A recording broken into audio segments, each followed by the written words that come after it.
Good morning, my friends. Welcome to the December meeting of the Joint Legislative Audit and Review Commission.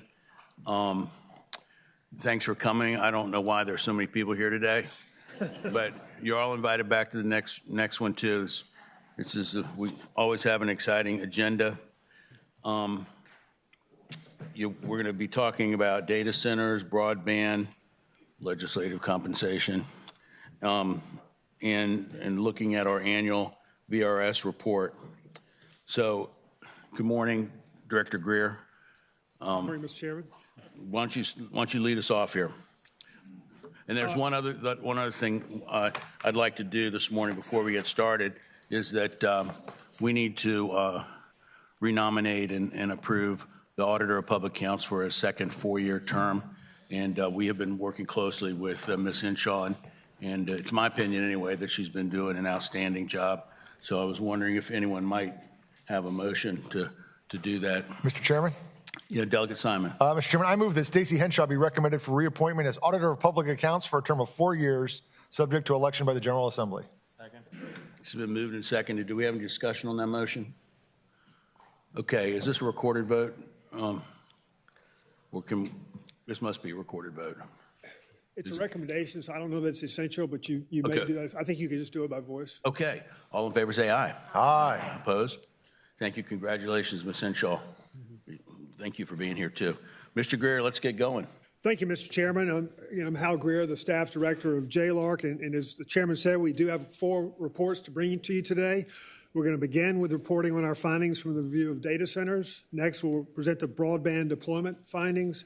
Then we'll present our review of legislative compensation, and then finally we'll present our VRS oversight report. Mr. Chairman, now to the data center review. As you and other members are aware, the data center industry is growing rapidly in Virginia. This growth is creating unprecedented challenges for the state's energy infrastructure. Today's briefing will highlight the trade-off the state faces between the economic benefits of data centers and the energy challenges that they pose. This study was quite broad in scope and highly technical. It involved 5 JLARC analysts and 3 consultants working over a 12-month period. Through extensive research and analysis and over 300 interviews, I believe that we have fully answered the questions in the study mandate and addressed the issues raised by legislation that was introduced during the last General Assembly session. I want to thank the staff of the State Corporation Commission, the CEO of the Virginia Economic Development Partnership, Jason Alkubi and his staff, and the Director of the Department of Environmental Quality, Michael Rolban and his staff, for their valuable assistance. I also want to thank the electric and water utilities who also provided valuable assistance. And finally, I want to express my appreciation to our consultants for this important work, Energy Plus Environmental Economics, referred to as E3, and our 2 consultants at the Weldon Cooper Center for Public Service, Bill Shobe and Joao Ferreira. Kimberly Sarte oversaw the review, and Mark Gribben was the project leader. Mark? Mr. Greer, Mr. Director, I failed to take the roll. I think do we need to take the roll or? We have not been doing that. No need to do that. Okay, thank you. Welcome, Mr. Gibbons. Good morning, Mr. Chair, members of the Commission. Before we get started, I'd like to acknowledge the study team, Ellen Miller, Kate Hopkins, Scarlett Saunders, and Sarah Berde Sachs, and as Hal mentioned, our consultants who were of vital assistance during this study. Do we have slides going? All right. Mr. Chair, the Commission directed us to look at Virginia's data center industry last December, and we'll cover each of our study resolutions requirements as we go along. We conducted a number of research activities for this study. Foremost, we conducted over 300 interviews, including interviews with data center companies, utilities, local governments, state agencies, Virginia residents, and numerous other stakeholders and subject matter experts. We also employed our consultants to help us with an independent economic impact analysis, energy demand forecasts, and to model demand impacts on future energy infrastructure needs and costs.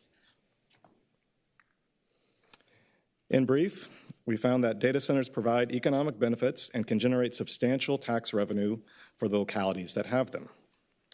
The data center industry is driving an immense increase in energy demand, and building enough infrastructure to address that demand will be difficult. Data centers are currently paying their full cost of service, but growing energy demand will likely increase costs for other customers and create additional financial risks for utilities. We also found that while data center backup generators emit pollutants, their use is minimal and existing regulations largely curb adverse impacts. Data center water use is currently sustainable, and the state ensures sustainability through regulation. An increasing number of data centers are being built close to residential areas, and they can have negative impacts. Some localities have taken steps to address this concern, but noise impacts can be especially difficult to resolve. Finally, Virginia's sales tax exemption for data centers could be changed in a number of ways, including extended to maintain data center growth and economic benefits, allowed to expire to slow growth and reduce energy impacts, or modified to balance those priorities. The sales tax exemption could also be used to address policy concerns related to energy efficiency, natural and historic resources, and local residential impacts, but changes could make the exemption a less effective economic development tool. Starting us off with a little background. Why do we have data centers? Data centers are key hubs of the modern global digital infrastructure. They make everything possible from surfing the internet to swiping a credit card. That's because every web page, app, or streaming video exists in a physical location somewhere in a server inside a data center. The industry is growing rapidly right now, in large part because of how the pandemic accelerated ongoing trends, such as hugely increasing telework, virtual meetings, and media streaming. The other major trend is, of course, the emergence of AI, which requires a lot of resources to train and operate, so is expected to drive future industry growth. The last note here is the industry is really dominated by a few large companies. While there are a number of different data center owners and operators out there, in practice, they are often building and renting out whole facilities to one of the 4 big companies. So, what exactly is a data center? These are large industrial scale buildings, similar in appearance to a distribution center or a warehouse. The new ones are so big it's kind of hard to convey. For example, they can have footprints that are bigger than pro sports arenas, and some footprints can be as big as football stadiums. Inside, they have rooms filled with computer servers, which is where all the data and computing activity goes on. That generates a lot of heat, so they employ massive cooling systems. Powering all that computing and cooling requires an enormous amount of energy, so data centers will often have their own electrical substation on property served by a nearby transmission line. Uptime is critical, so data centers have numerous backup generators in case the power goes out. Facilities are maintained and operated by a few administrators, IT staff, engineers, and maintenance workers. These are highly secure facilities, so there's also round-the-clock security. Virginia has the largest data center market in the world, in Northern Virginia, which accounts for 13% of global operational capacity and 25% of capacity in the Americas. I know these bubbles are a little hard to make out, but Northern Virginia had an estimated 4,100 megawatts of capacity, which is more than double the next closest global or U.S. market. Northern Virginia became the market leader for a number of reasons, including being located by the birthplace of the internet, proximity to federal agencies and contractors, a strong fiber network, reliable and cheap energy, and the state's sales tax exemption. While Virginia's data center market is concentrated in a few counties around Northern Virginia, there are also small markets in central and south side Virginia. There are also a few localities that have one-off data centers, such as Wise and Harrisonburg. Virginia's data center industry is rapidly growing and expanding into new localities. You can see here that localities with a thick border are the ones that already have a data center, while the darker shading indicates if there are projects in development. Most new development is expected along the I-95 corridor from Northern Virginia down to the Richmond metro area. But there are also a few projects planned in Southside and Virginia Beach.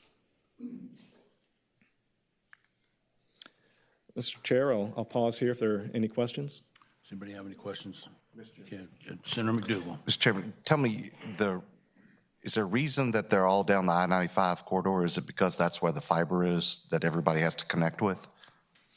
Senator McDougall, that's one of the major reasons. There's the fiber that runs through Virginia Beach up 95 to the Northern Virginia area.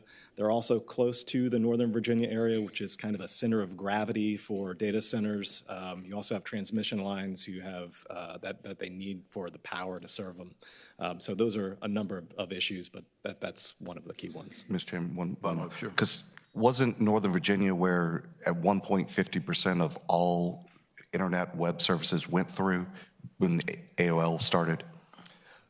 Senator, yes, I think I've heard that statistic. I'm not sure we ever went back and verified that, but that's definitely something that was used for a long time. Mr. Chairman, so my question for that was, there's a reason it's in this corridor and not in some other places in the Commonwealth. Yes, sir.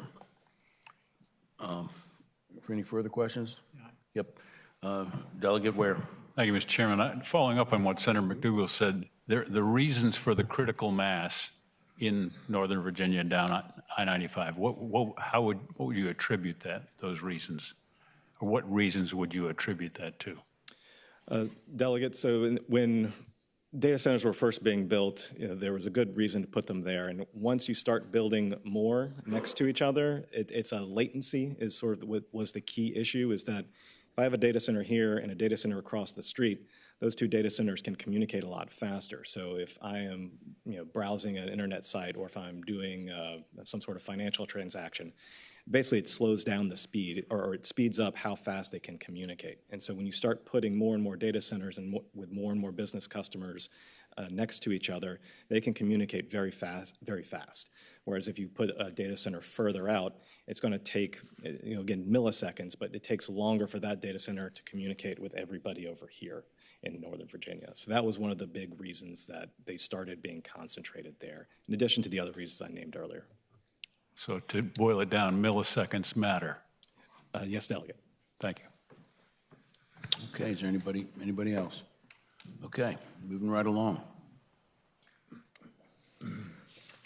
So next I'll talk through the industry's economic and fiscal impacts.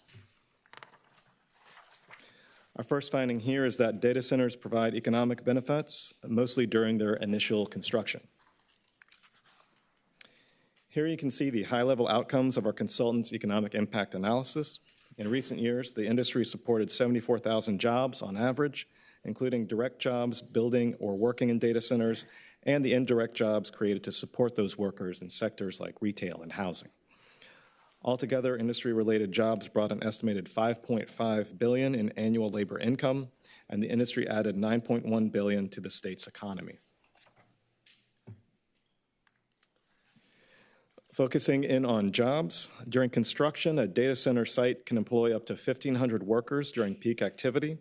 Again, these are extremely large facilities that are being built with massive electrical, piping, and HVAC needs. So in addition to skilled construction jobs like concrete and steel workers, there are also hundreds of electricians, pipe fitters, and other fairly well-compensated trade workers. Once a facility is operational, there are relatively few staff given the building's size, but those jobs do tend to be higher paying.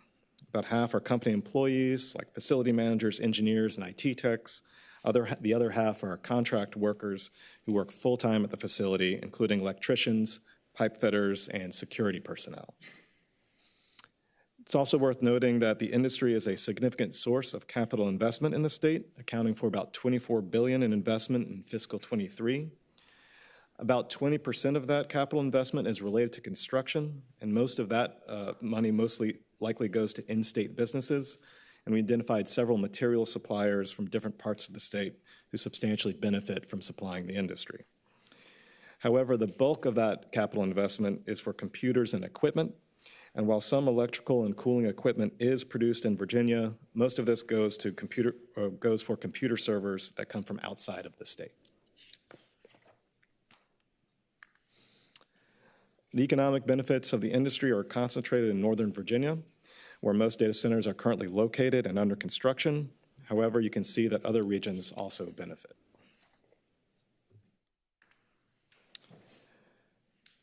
We also found that data centers can generate substantial local tax revenues for localities that have them. Most local data center revenues are from business personal property taxes and real estate taxes. For example, data centers pay property tax on all the computer servers that are located in the facility. The amount of revenue collected depends largely on, 1, how many data centers do you have, and 2, what's your tax rate? Some localities have lowered tax rates to try and attract the industry. The trade-off there is they can get a lot less revenue.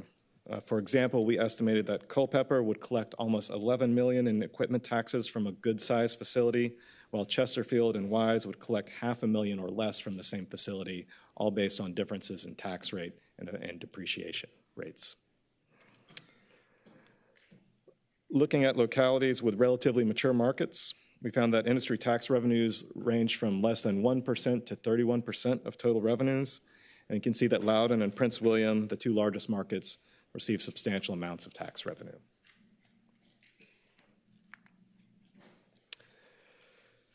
This gets to the question that Delegate Ware asked earlier in terms of why, and Senator McDougall, in terms of why data centers are in Northern Virginia and could they go elsewhere. Tax revenue could be a boon to economically distressed localities, but those localities face several challenges in attracting the industry. Foremost, to even be in the running for projects, a locality needs to have a 230 or access to 230 kV transmission lines, which are the preferred voltage for modern data center campuses. They also need to have a buildable flat space near those transmission lines. Historically, rural localities haven't been able to compete for large projects because most data center companies want to be near population centers where their business customers and end users are located. However, with the emergence of AI, we see that some AI workloads are less dependent on proximity to a population center and could present an opportunity for more rural localities. They'll best be able to compete if they have shovel-ready industrial sites that are suitable for the industry's needs and where that site is, a data center is a best use for that site. The Virginia Business Ready Sites program could be used to help develop those sites.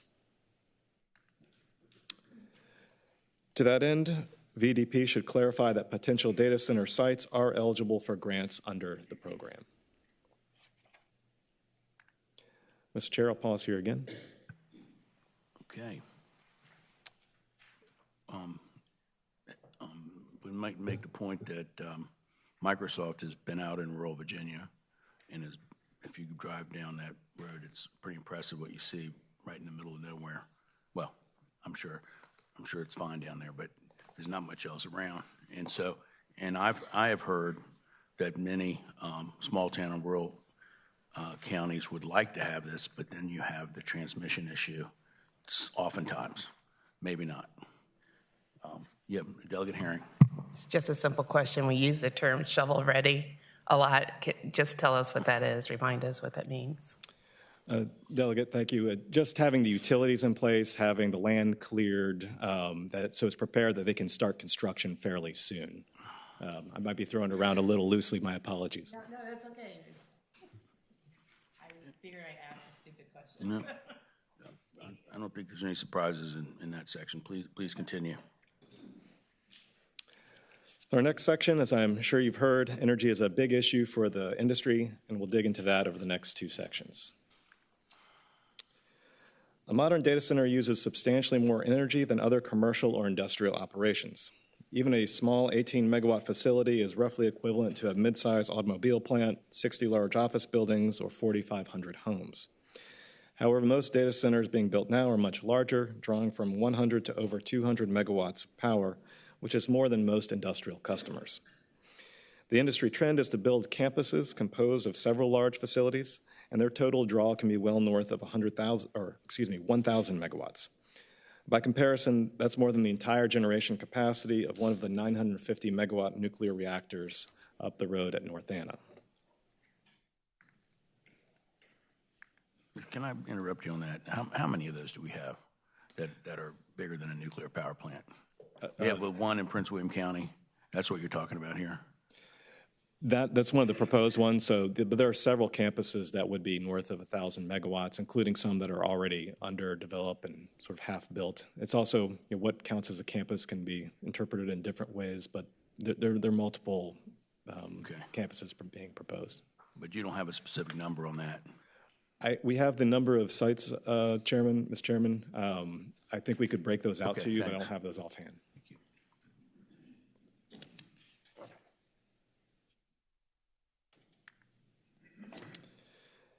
Energy comes from the power grid, which is a complex network of generation, transmission, and distribution systems. Generation refers to power plants that produce energy. Transmission includes the high voltage lines that move energy from where it's generated to where it's needed. And the distribution system then distributes energy to individual customers. The wrinkle I'll point out here is that data centers generally don't share the same parts of the distribution system that we do. Because they draw so much power, they aren't served from regular overhead lines.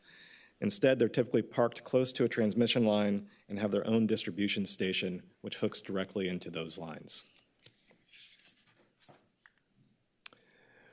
We found that the data center industry is driving an immense increase in energy demand, and building enough new infrastructure to address demand will be difficult.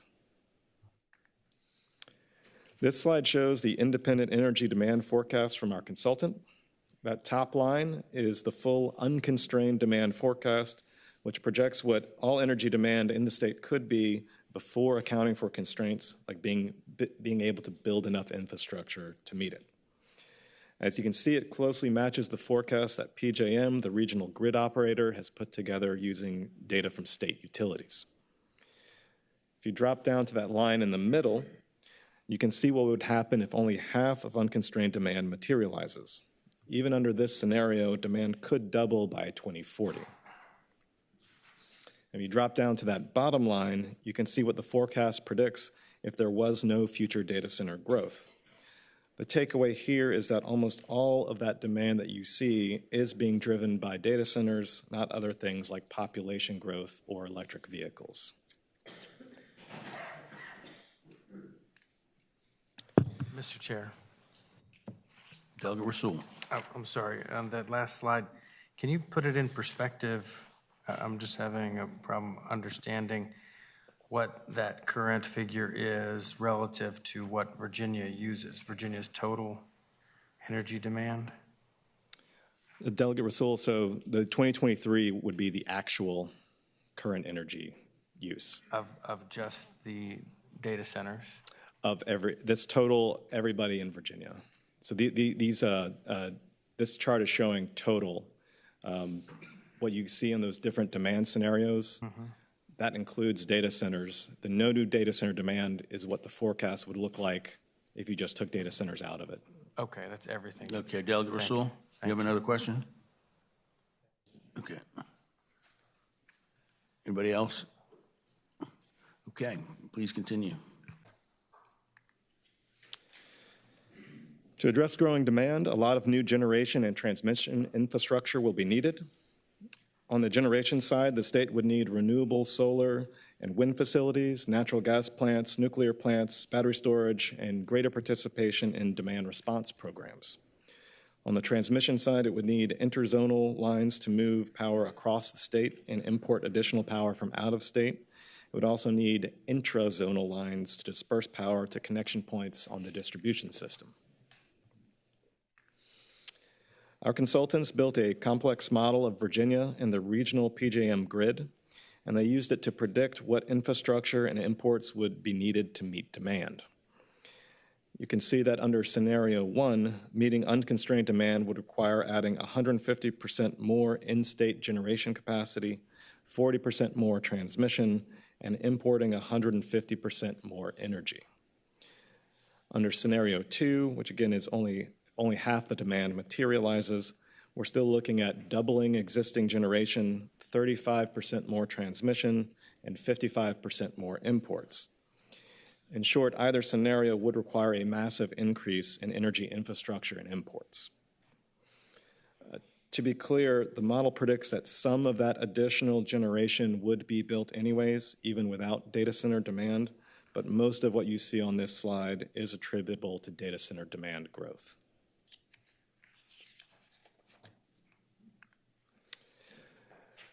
Building enough infrastructure, such a large amount of infrastructure will be challenging. Scenario 1 would be very difficult to achieve because it would require adding new solar facilities at twice the rate expected in 2024, which is as fast as they've ever been added. Large natural gas plants would have to be added almost every year and a half, which would be faster than the busiest period of the last 2 decades. The wind capacity required exceeds what Dominion Energy is already building offshore, plus everything they've secured future concessions for. Nuclear is expected to come from small modular reactors, which have not yet proven to be a commercially viable utility resource. Scenario 2 would still be difficult to achieve. While it would require less solar and natural gas, many new facilities would still need to be built, and the same amounts of wind and nuclear would be required. Again, those are all based on what our consultants model. Delegate Taylor, you have a question? Yes, Mr. Chairman.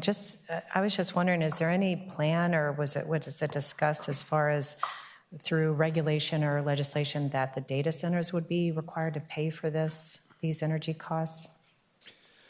Delegate, we'll get into that and all the recommendations as we go along. I can jump forward, but we do have some comments on costs and how those could be recovered.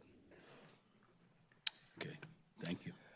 Mr. Chairman, the last note here is that under both scenarios, they would require many new transmission lines, especially in and around Northern Virginia and other places where data centers are concentrated. Building new natural gas plants could also building new natural gas plants could also require building new gas pipeline capacity. This slide breaks down the in-state generation capacity by type, and we have an even more detailed breakdown in an appendix in our report.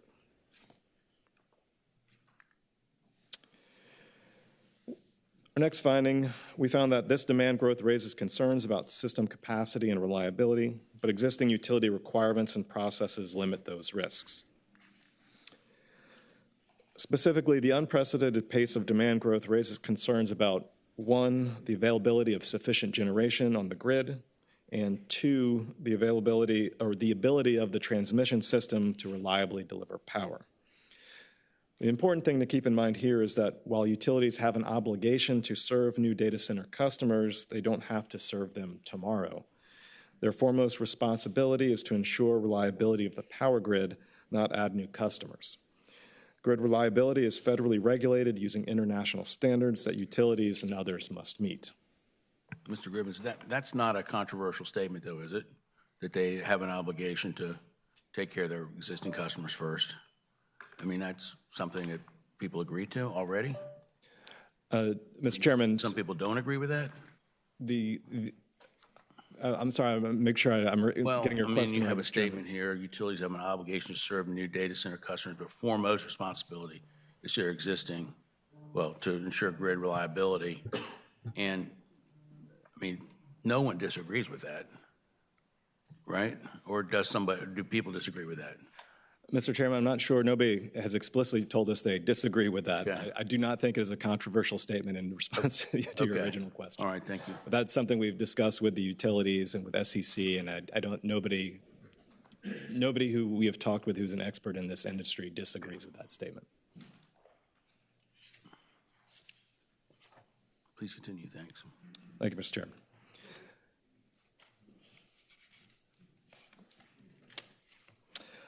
So those regulatory requirements combined with planning help reduce the reliability risks. On the transmission side, risks appear to be effectively managed through existing planning. The bottom line on transmission is any new load additions are studied and planned for, and utilities aren't going to connect new data centers if they can't be supported. We've already seen an example of this in Loudoun, where reliability constraints on the transmission system resulted in a pause in new additions and a delay in adding new load for several years. The bigger risk is on the generation side and comes from the interconnected nature of the grid. The addition of new generation to the grid is not something that's centrally planned.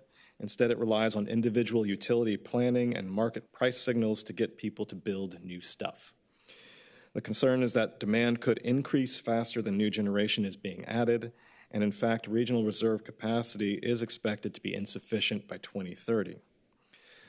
There's not much the state can do here because this is largely a regional issue under federal regulation, but those actors do appear to be trying to address the problem.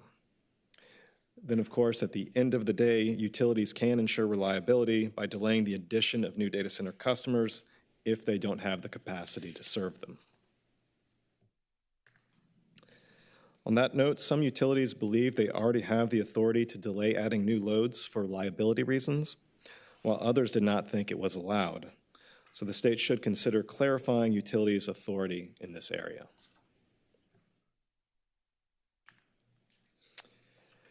There are also some things that the state could encourage the data center industry to do to help address their energy impacts, but these actions would likely have a small effect.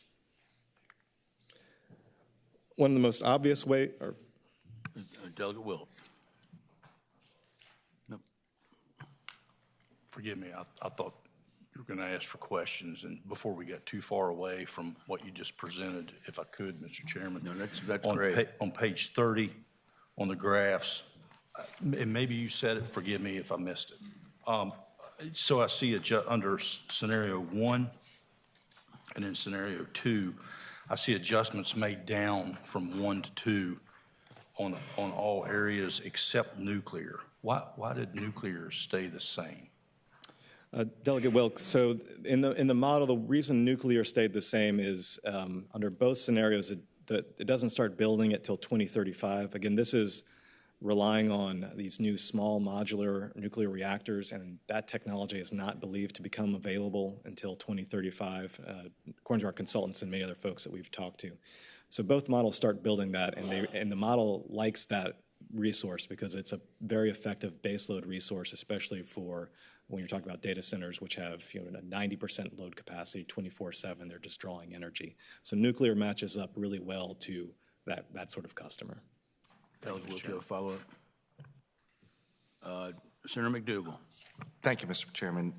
When I see this and all these assumptions are with the VCEA, but I thought we learned in our Senate Finance meeting that a substantial amount of new power generation is coming from the co-ops, particularly the Northern Virginia co-op, which is not regulated by the VCEA. So do any of these numbers take into impact what the co-ops are producing as well? Senator, yes. So we actually modeled both VCA and no VCA scenarios, and what's interesting is if you look at those, they're not that far apart in terms of what gets built. The reason for that is because those VCA renewable requirements do not apply to the co-ops. They don't apply to, for example, Novec you just mentioned. And then if you look at our demand forecast, 60% or so of new demand is expected to be in those co-ops service territories. And so because you have most of the demand in the co-op service territories and you don't have VCA renewable requirements applying to them, you end up with when you model it, the VCA scenario is a little different than the no VCA scenario, but it's not as different as you might expect. Mr. Chairman, can I follow up on that? So what you just said, that 60% of these new demand numbers are not coming from the regulated utility side of the, meaning AEP or Dominion, they're coming from the co-ops. Senator, yes, the co-ops are regulated, but they would not be investor-owned utilities. Okay. It's in the electrical co-ops. Again, that's our forecast. Things can always play out differently, but 60% by, I think it was 2040, 60% of the new load would be in the co-op service territories. Thank you, Mr. Chairman. Anybody else? Yep. Yes, Delegate Mr. Herring. Chair. Mr. Chair. Yeah, Delegate Herring. Yes, thank you. And so, and going back to the co-op versus the investor-owned utilities, I just want to make sure in slide 32, because when I saw that, the obligation to serve the data center and ensure the grid reliability, does that fall on just the investor-owned utility, or that includes the co-ops? I believe that would apply to all utilities.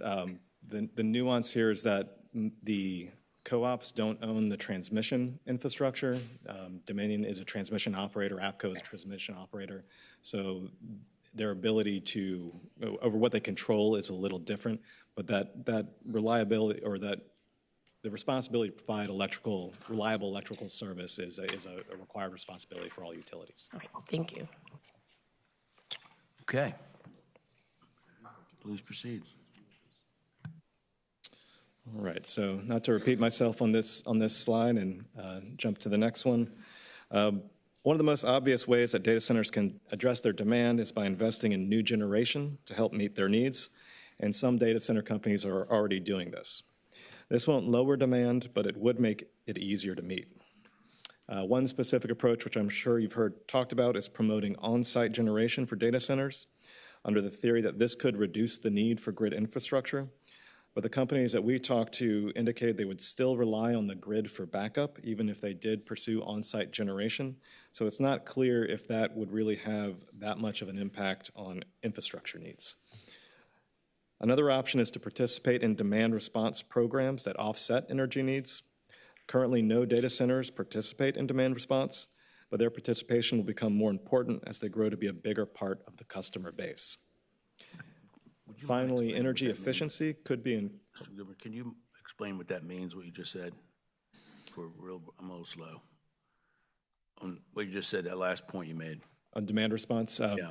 So a demand response program, all utilities have them, and essentially it says in the event that you have a hot day and demand is going really up, they can call you up or automatically ask you to reduce your energy use, or in some cases, if you have a resource, say you have a giant battery on site, they call you up and you start putting that battery energy onto the grid. So that's how demand response works, and what it does is then it reduces the amount of other generation and transmission you need to build, because now you're pulling on this resource instead of building a new plant somewhere. So if I can follow up, you are worried that data centers won't be able to do that? They can't do that, actually, Well, currently no data centers participate in demand response programs, and we talked with several of them, and they identified several challenges and concerns because they're oftentimes don't have control over what's going on in the data center. It's their customers who are controlling it. So asking them to ramp down power might not be possible, but there are other ways that it could be met. Okay. Yep. Senator McPike. Thank you, Mr. Chairman. As a follow-up to your question, this is probably one of the more important areas to explore further in terms of the short to intermediate response to the sort of energy needs and growths. And certainly I've done some analysis in terms of demand response programs. And you wouldn't, for instance, have your 911 center in your local government. You wouldn't have certain critical infrastructure, much like a data center. And so the question is whether or not the industry and the state can partner up with those who have the capacity to do demand response, to sort of buy the additional capacity within the grid, to buy you time to start to build some of the renewable and other resources necessary for the overall power requirements of Virginia. This is a really important area that needs to be explored further. Partnerships, whether it be with schools, with better energy storage, with solar, a combination thereof. That's where you start to buy down some real capacity until the ramp up of utility providers to meet the demand that's required. So I want to make sure to really, hopefully the committee members and other members of the General Assembly can take a look at those areas to explore further. Thank you, Mr. Chair. Thank you. Anybody else? Okay, thank you. Please proceed. Thank you, Mr. Chair. Just on the last bullet on here, improving energy efficiency could be encouraged, but this is unlikely to have much of an effect on actual energy use. Right now, the situation is that demand is a lot higher than supply, so any efficiency gains would probably go right back into computing. Consequently, improved efficiency isn't likely to actually reduce energy use. As one of the company representatives we talked to said, at the end of the day, a 200 megawatt data center is going to be a 200 megawatt data center. Here we have a couple of recommendations aimed at encouraging investment in new generation and for acquiring participation in demand response. We also have a policy option for requiring data center companies to meet and certify to an energy management standard as a condition of receiving the state's sales tax exemption, and I'll get into that exemption a little later.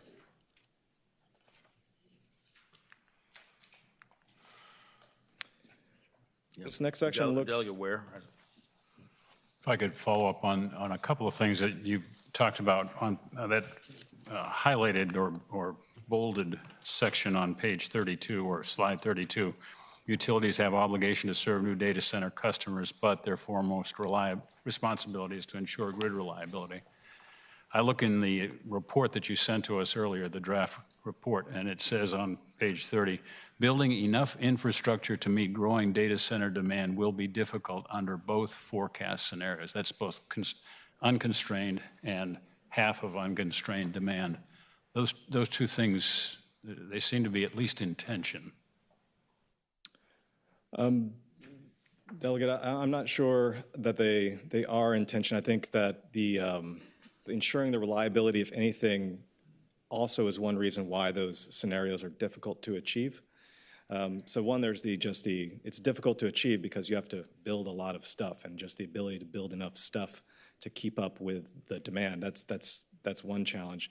But you also have to build a system that is and maintain system reliability. And so, for example, transmission, you can't start adding customers if there's not the transmission capacity to serve them. You have to wait until that transmission line or that additional transmission capacity is built. And so that's actually another constraint on demand that makes it harder to achieve those two scenarios. So we can follow up. Sure. So what you're saying is that investor-owned utilities or co-ops can simply say, hey, we can't serve you. I think we've seen examples. I would say there's a nuance there. You can't say that you can't serve someone because that would be a violation of state law. There's an obligation to serve. But if you can't necessarily say, well, we're just going to give you power tomorrow and collapse the system. That's not an acceptable outcome, and that would also be against the law. So the tension is really there between the obligation to serve and the obligation to provide reliable electrical service. And this is open to interpretation, but it seems like the latter is the most priority of the priorities. And we've seen that play out in Northern Virginia, for example. So given the scenarios that you put in there and the fact that PJM is predicting by 2030 we'll be through the reserve, we'll blown through the reserve capacity that we have, how long could a utility say to a data center applicant, we don't have the transmission or the generation capacity to serve you? That's a good question, Delegate. That has never been tested. We're kind of into new territory.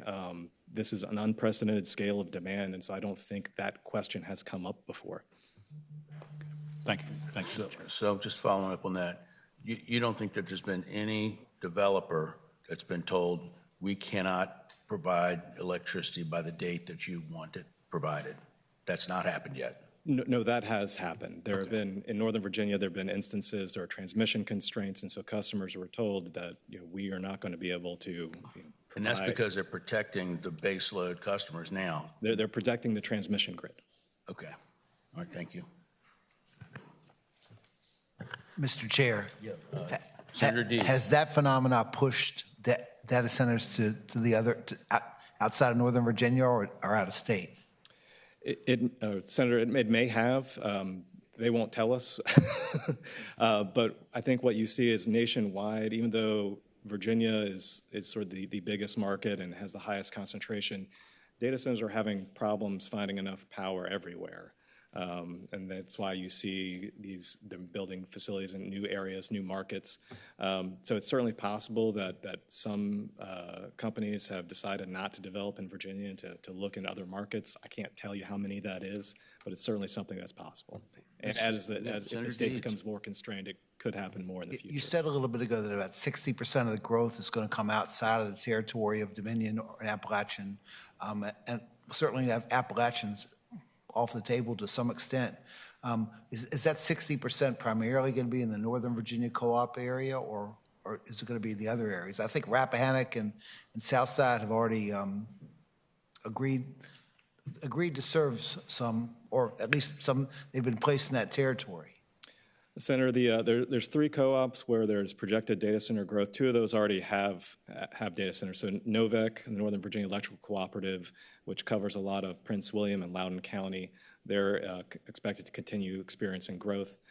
Outside and sort of the next ring, which is mostly served by the Rappahannock Electric utility, when you looked at that slide I had up earlier, down the 95 corridor, a lot of that is Rappahannock service territory. And so they don't have any data centers yet, but there's lots of projects that have been announced that are in the works in that service territory.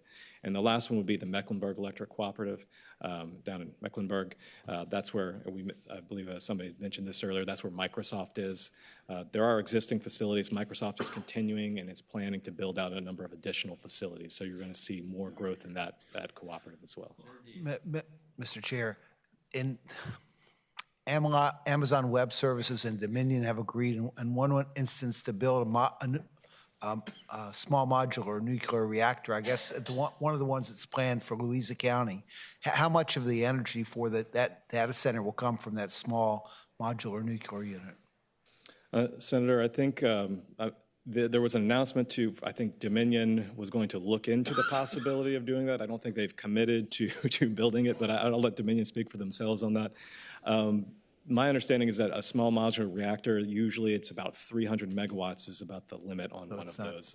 It would kind of depend on exactly what gets built, but that's ballpark.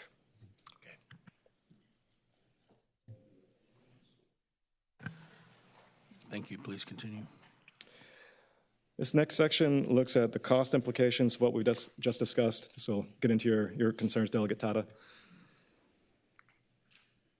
Our first finding here is that data centers are currently paying their full cost of service, but growing demand is likely to increase costs for other customers.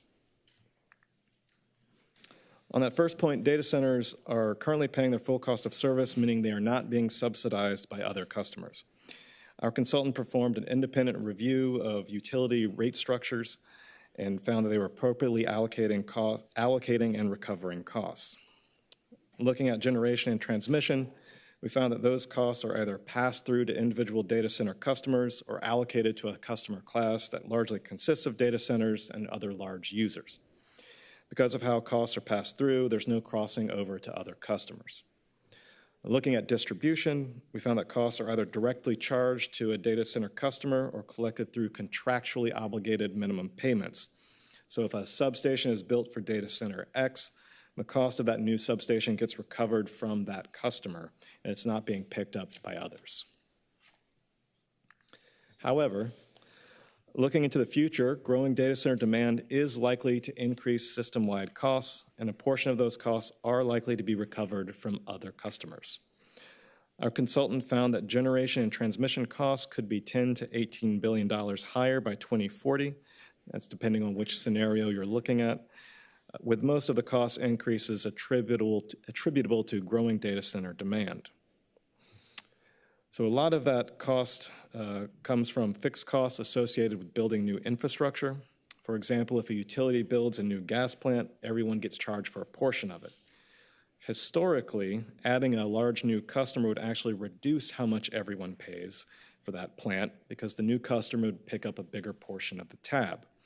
But when we're talking about building a new gas plant every year and a half that would not otherwise be built, it results in a major increase in fixed costs that then get spread out over everyone. The same principle applies to new transmission lines. The next issue is it will be difficult for energy supply to keep up with demand, so we can expect to see energy prices to generally go up, which will affect every energy user. The last issue is that utilities would need to import more power, and they may need to buy some of it from the regional energy market. Those market prices fluctuate, and the more utilities buy from the market, the more susceptible they are to price spikes from things like heat waves and winter storms. Again, those higher energy prices get spread across all customers. Using data from our consultants, we estimated how a typical residential customer might be impacted by rising costs. We estimated the typical Dominion bill is about $90 a month for transmission and generation. Under scenario one, we estimated a customer could be billed an additional $23 by 2030 and $37 by 2040. Charges would increase by smaller amounts under scenario two. I would pause here to note that some folks might want to go and match this up with Dominion's recent IRP, but those numbers will look a lot different because we're only looking at the generation and transmission portion of the bill, and we're using constant dollars instead of nominal ones. Once you make all the adjustments, what we have here is actually pretty similar. Mr. Chair. Pike? Thank you, Mr. Chair. Can you talk about inflation in relation to those? Are those inflation downward adjusted? So it's apples to apples in terms of what a $23 cost means in 7 years? We have not. Versus 2040? Senator, we have not used an inflation adjustment. So there's no inflation baked into that. Those are constant dollars. So inflation would obviously increase that amount. Okay. Well.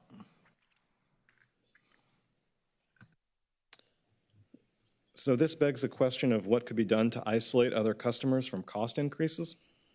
The core issue is that utility rates are just not designed to account for a rapid increase in cost to serve a small number of really big customers. However, there are several things utilities could do to help insulate their other customers, including one, creating a separate data center customer class, which a few co-ops have effectively done. Two, adopting new cost allocation methods that use different approaches for assigning costs to the new customer class. And three, adjusting rates more frequently to better reflect how costs are being incurred across a fast-growing system. The challenge here is that utility cost allocation and rate design is a complex and highly technical area, and the practicality and legality of changes require detailed analysis by subject matter experts. This is something that isn't easily addressed through legislation because of those real technical components. The SCC is best positioned to examine this issue and is the most appropriate venue for considering changes. In fact, they've already scheduled a technical conference for later this month to explore rising demand and cost concerns. Delegate Tatum. Thank you, Mr. Chairman. So were you able to look at the potential cost increase for residential customer electricity bills compared to the potential savings on local property taxes or other economic opportunities within the data center communities? Delegate Todd, that's a good question. We did not try to take the costs and net them out against, for example, the economic impact analysis. A couple of reasons for that is, one, the economic impact analysis is sort of historical looking, and these are forward looking. So to kind of do an apples to apples, we would have had to figure out, what would it be and what would the tax revenues be in 2040, and then kind of net those out. So we didn't do that analysis, but certainly there to be done. You follow up? Okay.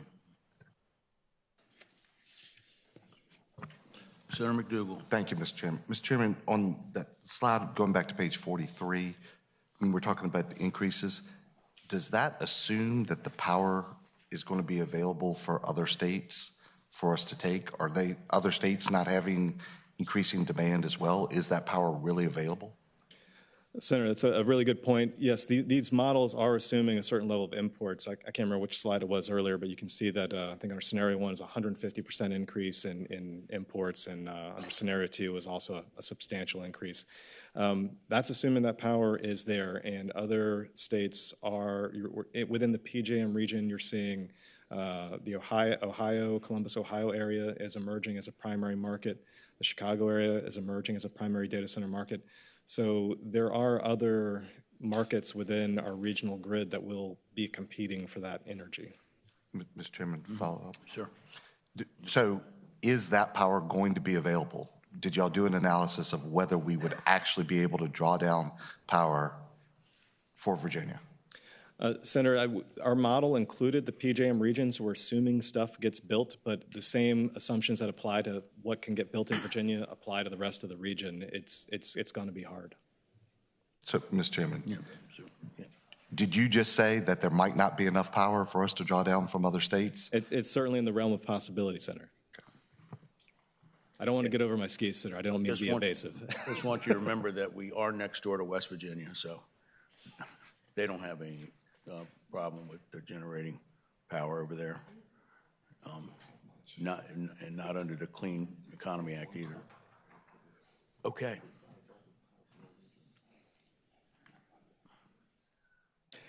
So on our next slide here, already discussed that. Okay, our next finding. Our last finding in this area is that data center growth creates additional financial risk to utilities and their customers.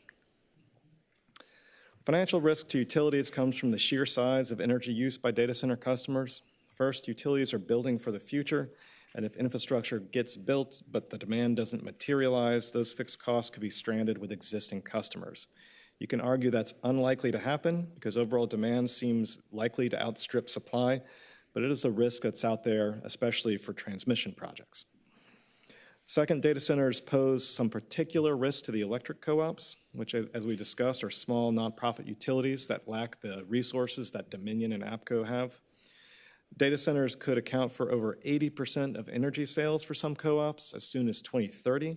And if a large customer delays paying or disputes their bill, it could create a substantial financial liability. The co-ops have to pay their bills weekly, and so if they're not getting the money to pay those bills, there's a liability that has to be covered in one way or another. Third, data centers, like other large customers, have the option to participate in retail choice, which allows them to buy energy from third party instead of their incumbent utility.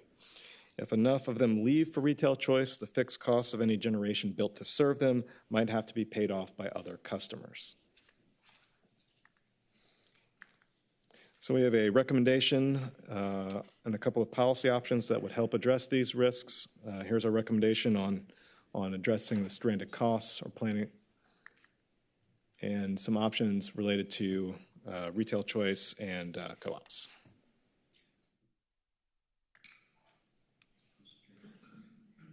Senator McPike. Thank you, Mr. Chair. Did you run across, in looking at sort of Dominion's capacity and forecast for load letters? I understand there's a difference between co-ops, for instance, requiring a down payment for a data center for a connection to service versus Dominion not requiring, and which load letters are real versus what are speculative developments that are actually going to be developed into data centers. We're able to parse that out with Dominion or PGM or the energy load projections. It's my understanding that some locations are cited, have load letters, probably won't be built as well. It's a small percentage, but did you have that conversation as well? Senator, we talked with Dominion as well as the co-ops that have or are expecting data centers and got into the details of how they work that out. The long story short is there's a series of agreements that they put in place, and each one has costs associated with it. And so before, for example, before a co-op will build a distribution center for a proposed data center development, they're going to have gone through a study that the client's going to pay for. Once they start building, they're actually directly billing for the cost of construction, and they have a construction agreement in place. So it appears, at least to us, that the speculation issue did not seem to be that big of an issue, at least currently. But certainly there's probably some folks that have been willing to pay costs up front, even as part of a speculative development. But generally, by the time you're actually putting steel in the ground, as they say, those costs are pretty much guaranteed to be recovered, unless the company goes out of business, I guess. Mr. Chairman, sure. Quick follow-up. I think the point is that some require down payment for obtaining that value, and when you have land value generated from a data center, it's based on the power that's connected to it. And while others do not require that down payment, for instance, sort of more skin in the game, more money in the game, that goes along with that load letter.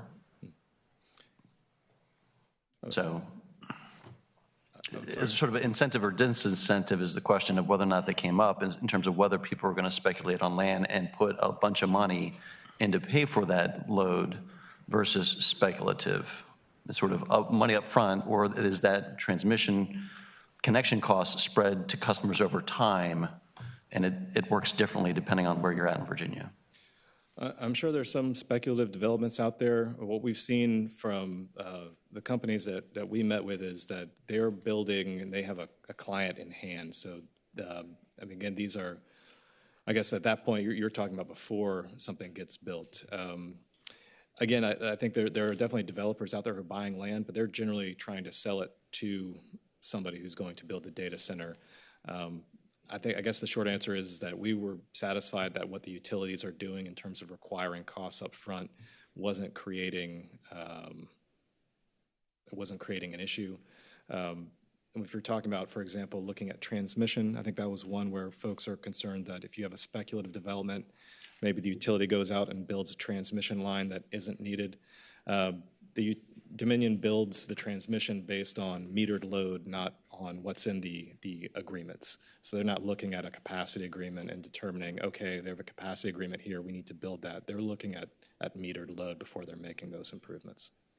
I don't know if I answered your question, Senator, so my apologies. Anybody else? Delegate Ware? Thank you, Mr. Chairman. I want to start with the very first sentence that you had in this section, which is that data centers are currently paying the full cost of service, but growing energy demand is likely to increase costs for other customers.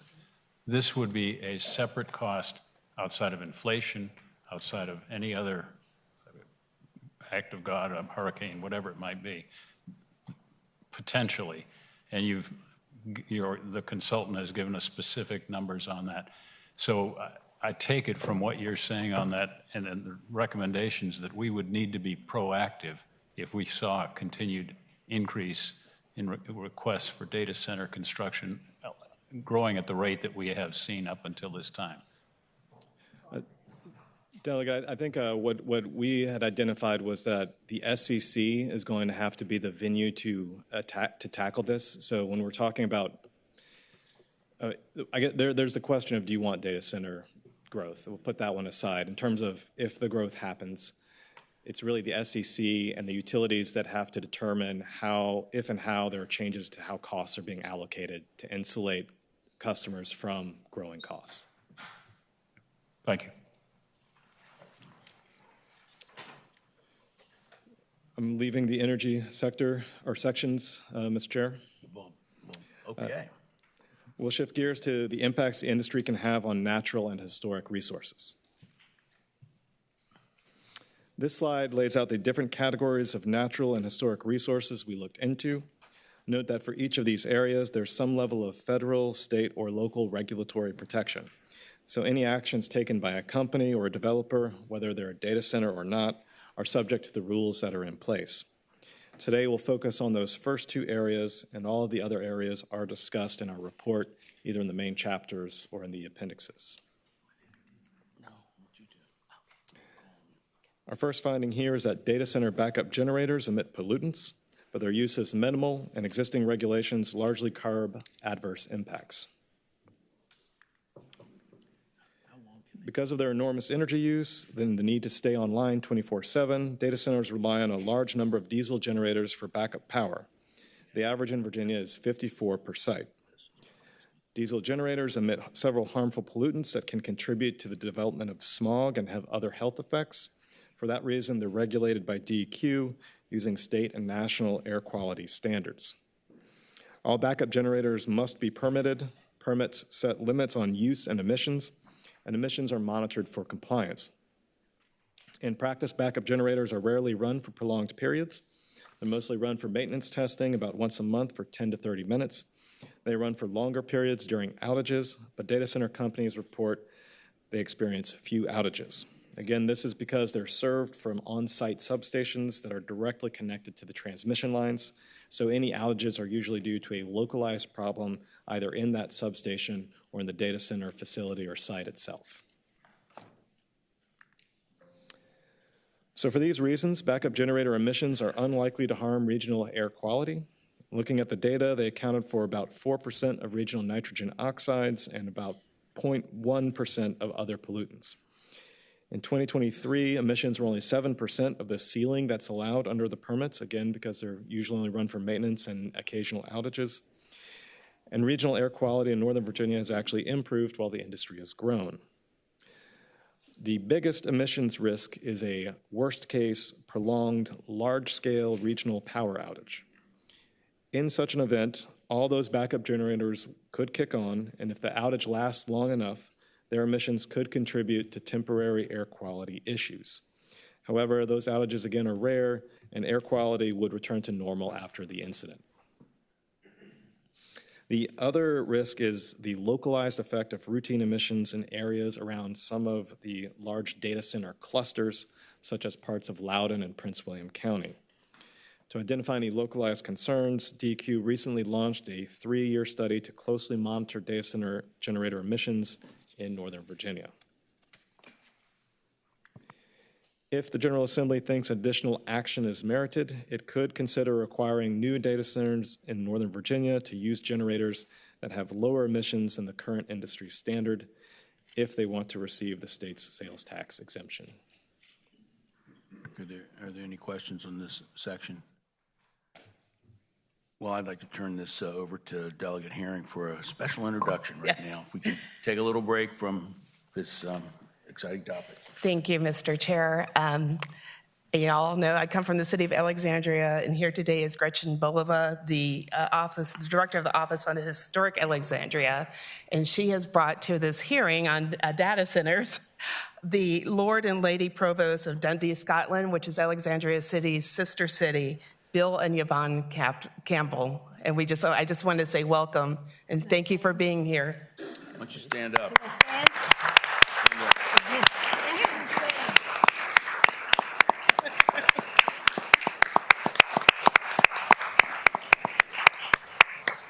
Thank you for coming today. We really appreciate that. You come from a beautiful land. I've been there. I didn't see a data center. There was no data centers in those castles, were there? No. Okay, thank you. Our next finding looks at water use by the industry. We found that data center water use is currently sustainable, and the state ensures future sustainability through regulation.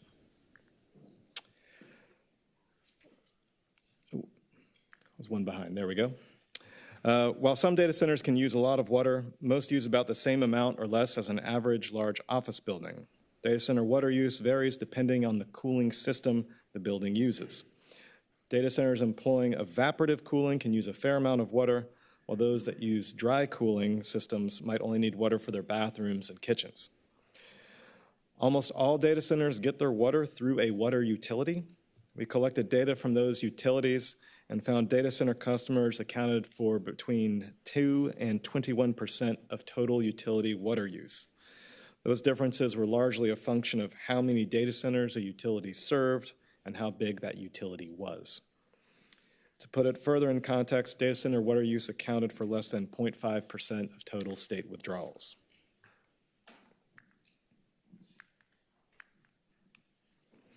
Mr. Chair. Senator Deeds. In the popular vernacular, I guess, it's said that data centers take 1 million gallons of water a day. Now, is that incorrect, or is that about what a large office building consumes? Senator, I wish I had the numbers in front of me. I think was a couple million gallons a year? What was the median?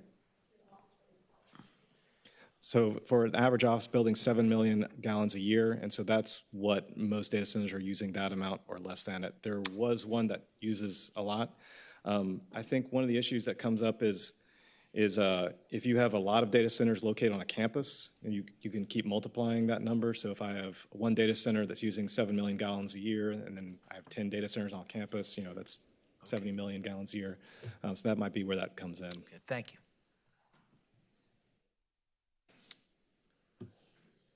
The data center industry is growing, so we can expect its water use to increase over time. This has raised concerns about sustainability, but state regulation appears to sufficiently address those concerns. DEQ regulates water withdrawals and requires permits for large-scale withdrawals. It also models withdrawal impacts on water availability and wildlife. That happens when permits are issued the first time and again when they are reissued. For example, if a utility needed to withdraw more water to serve a large data center development, DEQ would model those impacts before issuing a higher withdrawal permit. Similarly, if a data center wanted to directly withdraw water under its own permit, the impacts would be modeled before a permit is issued. Not to state the obvious, but if modeling finds withdrawals aren't sustainable, then a permit isn't issued unless the problem can be addressed, for example, by building a new reservoir. That said, some localities do have limited water resources. For example, they might not be near a large river or in a groundwater management area. Localities should therefore consider how proposed data center projects could affect their ability to meet future residential demand or to pursue other development opportunities. The code gives localities some broad authorities in this area, but some localities weren't sure if they could require this information from developers. To address that issue, the General Assembly could expressly authorize local governments to get and use water use information when making their development decisions. We also have a policy option that is intended to more broadly address water use and other environmental impacts from data centers after they go into operation. Namely, they could be required to adopt an environmental management standard as a condition of receiving the state's sales tax exemption. Mr. Chair, I'll pause there. I know there's a lot of territory in that section that we didn't cover in the briefing, but is in our report. I don't see any hands up, so please continue. We're probably a little bit behind time by now. Our next section is on local residential impacts.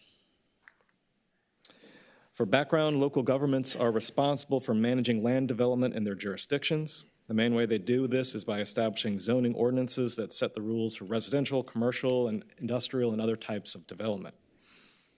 Localities approve proposed development projects in accordance with zoning. Projects that meet zoning requirements are allowed by right and are reviewed and administratively approved by staff. For example, if an area is zoned for data center use, any data center project is allowed as long as it conforms to the established requirements. Local elected boards can also approve special permits that allow development in an area where it's not allowed by right, and they can also rezone an area to allow a different type of development. For example, they can rezone agricultural to industrial.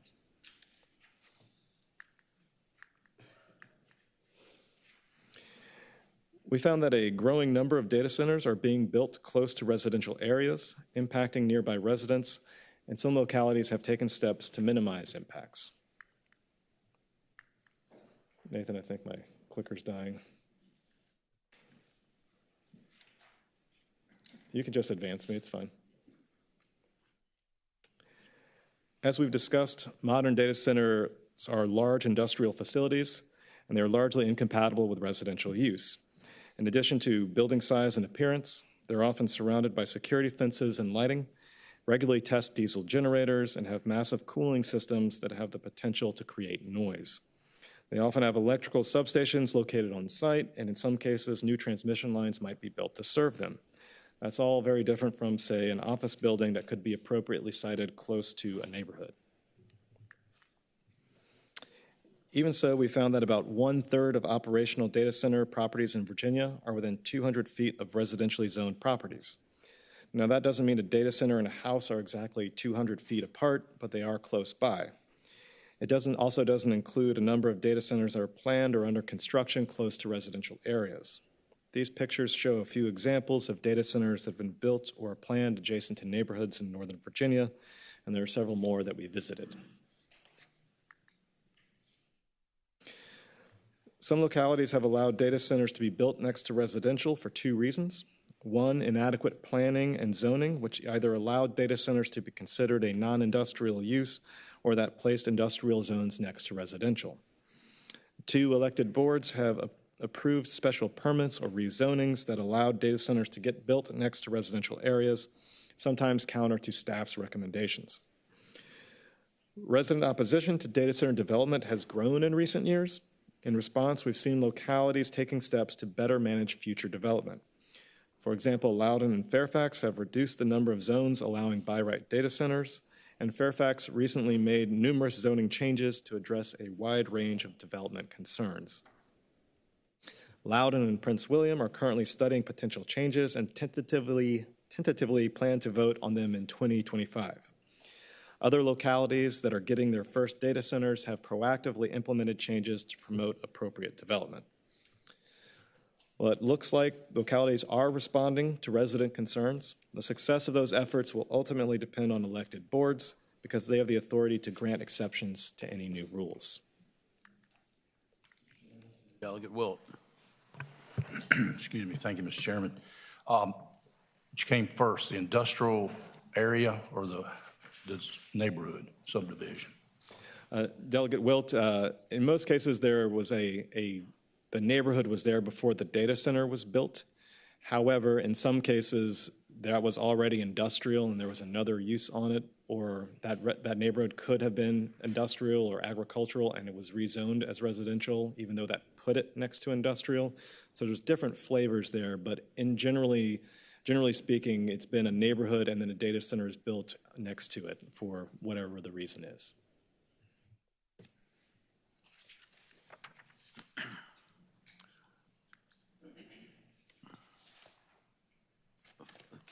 I think we probably need to speed this up a little bit. We're 19 minutes behind time now. And just go to a little faster clip. I'll try not to ask any questions. So this is just the practices we suggest localities can implement. Here, noise has been one of the bigger issues for impacting local residents, and those can be very difficult to resolve. And if I'm going too fast, Chair, you can slow me down. So noise has been an issue. There's been, data centers kind of have this loud humming noise that sounds like an air conditioning. Some of them you can't hear it past the property line. Other ones you can. Some of them you pull up and you can, you hear it through the car window.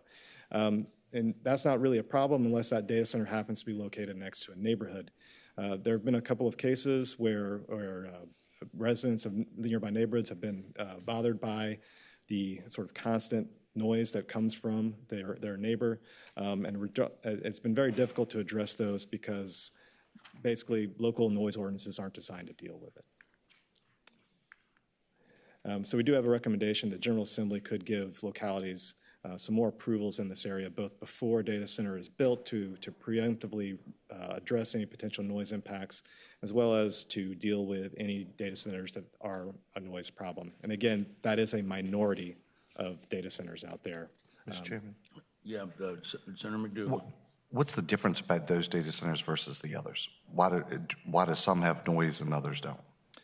Senator, it's mostly due to the cooling system used.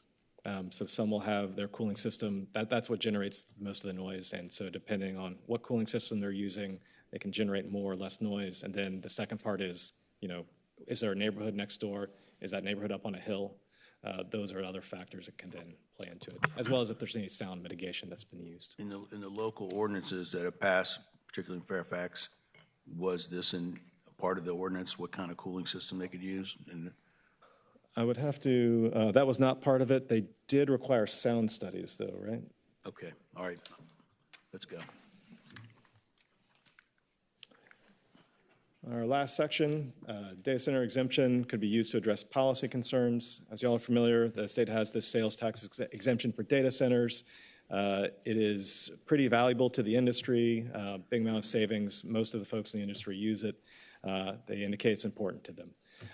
So for those reasons, it is a big policy lever that the state has for addressing any concerns it may have about the industry. Okay. Finding here, I'll skip to the next one.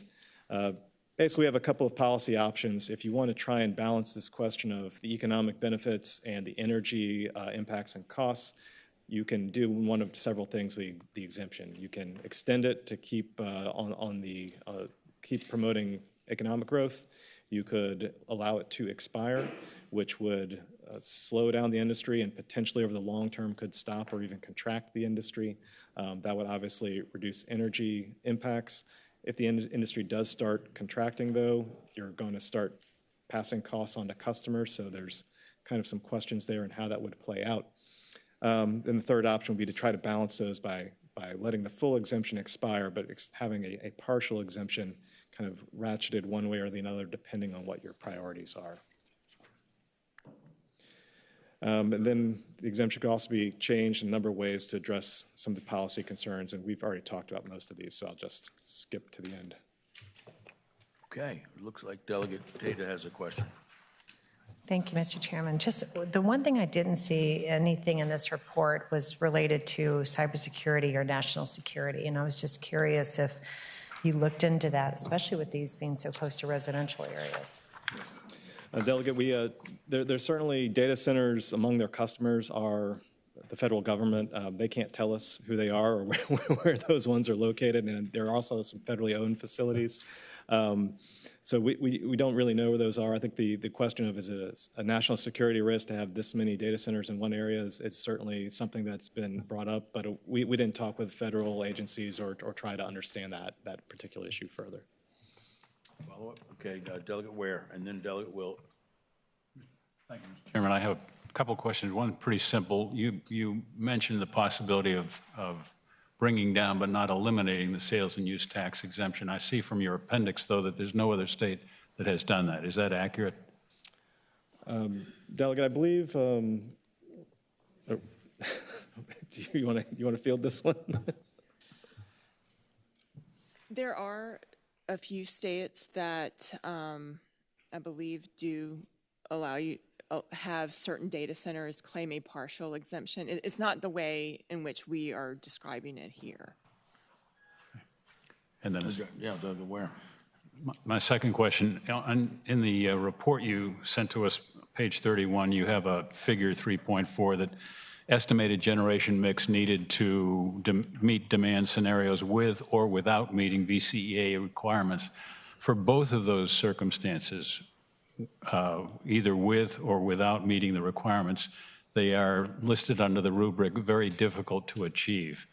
Would you not distinguish between having some capacity that is dispatchable as opposed to eventually a capacity which is entirely variable, renewable energy?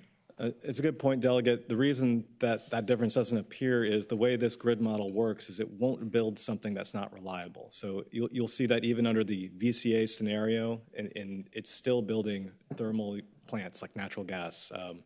It's still building those units because those are one part of what is needed to maintain the reliable system under that scenario. So I guess to follow up, just Sure. The idea that it's somewhat the same is that we're continuing to build those dispatchable units that have dispatchable electricity. Delegate, I'm sorry, could you repeat that question? I couldn't quite hear all of your answer, but what I heard you say was the reason we can keep those two very different scenarios in the same place is that we're continuing to build facilities that are dispatchable. In short, yes. Thank you. Okay, Delegate Will, are you in line? Okay. You don't have a question, Delegate Will? Okay. Mr. Chairman. Yeah. I Senator McDougall. just want to follow up on Delegate Tata's question. The national security, we are starting to hear now that AI in the United States' ability to compete in that area, particularly versus China and Iran, are key to our national security. As you looked at what's going on in Virginia, the amount that we're building as far as data centers, because that's where all AI moves through, is where are we in that? Does any of this analysis look at where does Virginia rank versus the country, or how important the continued build in Virginia is for the country? Senator, we don't really have much insight into that, so that's all between the data center companies and the people they have their proprietary contracts with, so we're not allowed to kind of understand what's going on and what they're doing in the data centers. We do know, just talking with the utilities, they haven't seen the kind of fluctuation in AI workloads that you might expect. But again, that might be because of how they're balancing workloads in the data centers. That's all very secure, and we are not privy to any of that information. Okay. Raised a lot of questions and issues today. Are there any, based on your learning and your observations, are there any states that do this that you would rank the best? Who's the best in class in the state that oversees and handles this industry? Mr. Chair, I think we tried to find that. I think that Virginia has more data centers than anybody, and so we're kind of, I don't know if you would say that we're the best. We're definitely the leader, and we're dealing with these issues before most other states are. So at the very least, we're in the forefront of trying to How about the price of energy? Has that helped us? Is that something that we need to worry about, losing the industry to states that can provide lower cost electricity? When companies are looking to site somewhere, that's one of the things they're looking at. They're looking at the total cost of ownership. So they're looking at energy costs, land prices, tax breaks, all of those things when they're figuring out how much it's going to cost, and that's how they pick. So that could definitely affect decision making in the future. Okay, thank you. We're about half hour over time here. I apologize to everybody. And so Tracy Smith will come up and introduce our next. Y'all kind of be quiet when you're getting up here.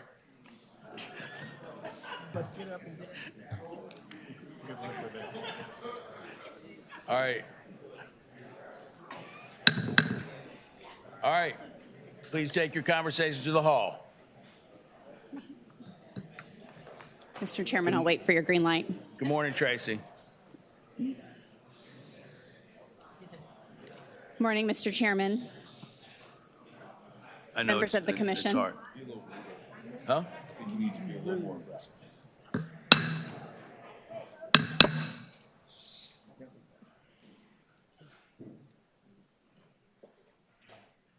We're not going to let you come back next time if you keep this up. Okay, Ms. Smith. Thank you, Mr. Chairman. Good morning, Mr. Chairman, members of the Commission. My name is Tracy Smith, and I'm one of JLARC's Associate Directors. Our study of broadband deployment in the Commonwealth was under my supervision this year. Before I introduce Lauren Axel and Dylan Wild to present our findings and recommendations, I just wanted to take a brief moment to express our appreciation to DHCD's Director, Brian Horn, and the staff of DHCD's Office of Broadband. We've been just extremely impressed by how professional and knowledgeable Mr. Horn and his staff have been and how cooperative they were. And I really just want to thank them for working so professionally and frankly patiently with us over the past several months. Mr. Chairman, our presentation this morning necessarily focuses primarily on the challenges that have arisen during Virginia's broadband deployment efforts. But I do want to stress for you that overall DHCD has done really a commendable job spearheading the state's efforts to close the digital divide. And in many ways, Virginia has been and remains a leader in broadband deployment. The last thing I'll say is that, like a couple of other studies this year, we do not actually have a separate written report for this one. Instead, the full report was produced in PowerPoint. It consists of over 100 slides of background findings and recommendations. You have that in your packets in front of you, as well as a separate report summary that you might find particularly helpful, a list of our recommendations and policy options, and there are also a few additional attachments, including a letter from DHCD and a locality by locality breakdown of broadband availability. And so when Lauren and Dylan this morning are referring to the full report in their presentation to you all, they are referring to that full slide deck that you have in front of you. We're not going to go over all of those slides this morning in the interest of time. We've got about 20 minutes of speaking time for you. But just so you know, that full report is the slide deck that you have in front of you. Okay. So with that, I'll bring up Lauren Axel, who is the project leader for the study. Welcome, Ms. Axel. We're interested in how we've done so far and what we have left to go. Good morning, Mr. Chairman. Thank you. I'm Lauren Axel, as Tracy said, the project leader for our review of broadband deployment in Virginia. And I want to thank my team, Dylan Wild, Madison McCaffrey, staff at DHCD, and the many other stakeholders we worked with for their time and assistance with our review. Our review covered several different areas, including the use of broadband deployment funds through state programs like VADI, progress made toward achieving universal connectivity, readiness to implement the new federal BEAD program, and broadband affordability. We conducted various research activities, and two I'll highlight are a survey of internet service providers, localities, and utilities, as well as reviews of data on VADI projects and permits. In terms of key takeaways, we found that even after the next infusion of federal funding, some locations in Virginia will not have broadband access, and Virginia is unlikely to achieve near universal coverage until 2030 or later. Approximately 392,000 locations in Virginia currently do not have broadband access, but about 2/3 have deployment projects already underway. Several deployment projects are delayed and are considered at risk by DHCD, and the state would need to act soon to help those projects. And finally, Virginia's broadband program has been successful overall and is well managed by DHCD. Mr. Chairman, there are multiple sections to my presentation this morning, and it's long because, like Tracy mentioned, all of our findings are included in slides instead of a traditional written report. My colleague Dylan Wild is going to help share findings and recommendations with you this morning, and we'll jump in about halfway through the presentation. I know we have a packed agenda and are running behind, so we're just going to focus on several key findings and recommendations, and that's why you'll see that our slide numbers are going to jump around a bit. We do have a section in the full report on broadband affordability, but we won't cover that this morning, though we're still happy to answer any questions you have on that or anything else that we skip over. Now I'll provide some background information on broadband. Starting with some definitions, broadband is another name for high-speed internet. To be considered broadband, service needs a minimum download speed of 100 megabits per second and an upload speed of 20 megabits per second. Broadband can be delivered through various wired technologies like fiber, DSL, or cable, or wireless technologies like fixed wireless or satellite. Broadband ultimately serves homes, businesses, and community institutions like libraries and schools. And these definitions are important because locations are not counted as served unless their service meets the broadband definition. Broadband infrastructure is built or deployed across Virginia overhead on utility poles or underground. There are advantages and disadvantages to both approaches, but at a high level, overhead installation is typically cheaper and more feasible in rocky terrain. There are many broadband deployment programs operating in Virginia. And as you can see in the figure on slide 8, programs have dedicated over $3 billion to broadband deployment since fiscal year 17.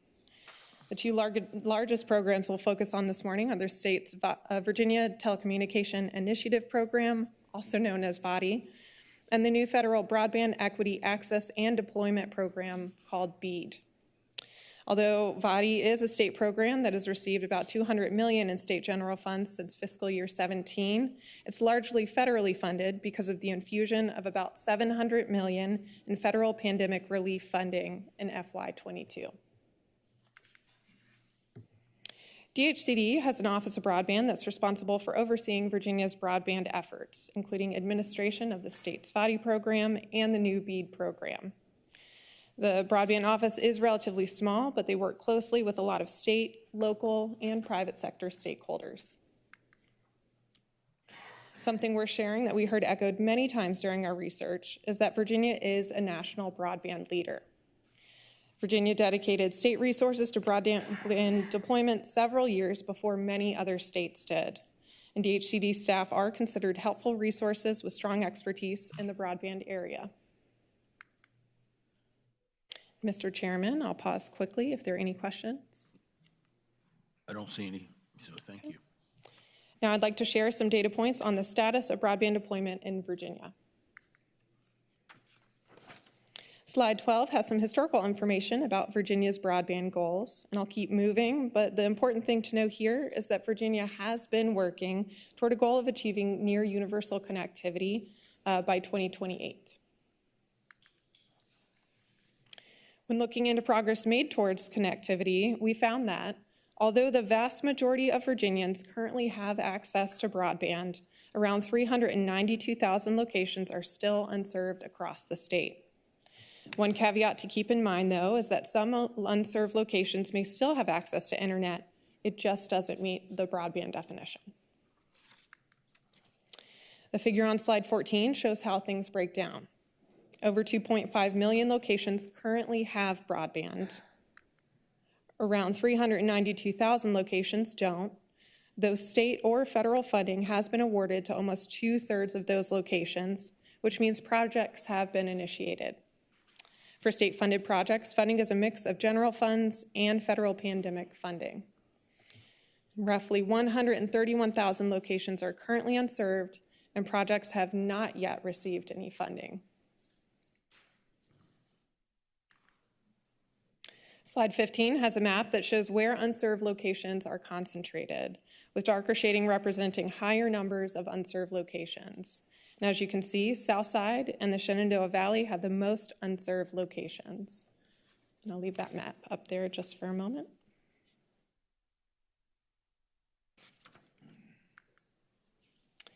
Some community institutions currently lack broadband, around 8,000 according to DHCD estimates. The reason for this is community institutions' broadband has to be a much higher speed than regular residences and businesses. A large number of community institutions do have internet, according to DHCD, just not the required broadband speed.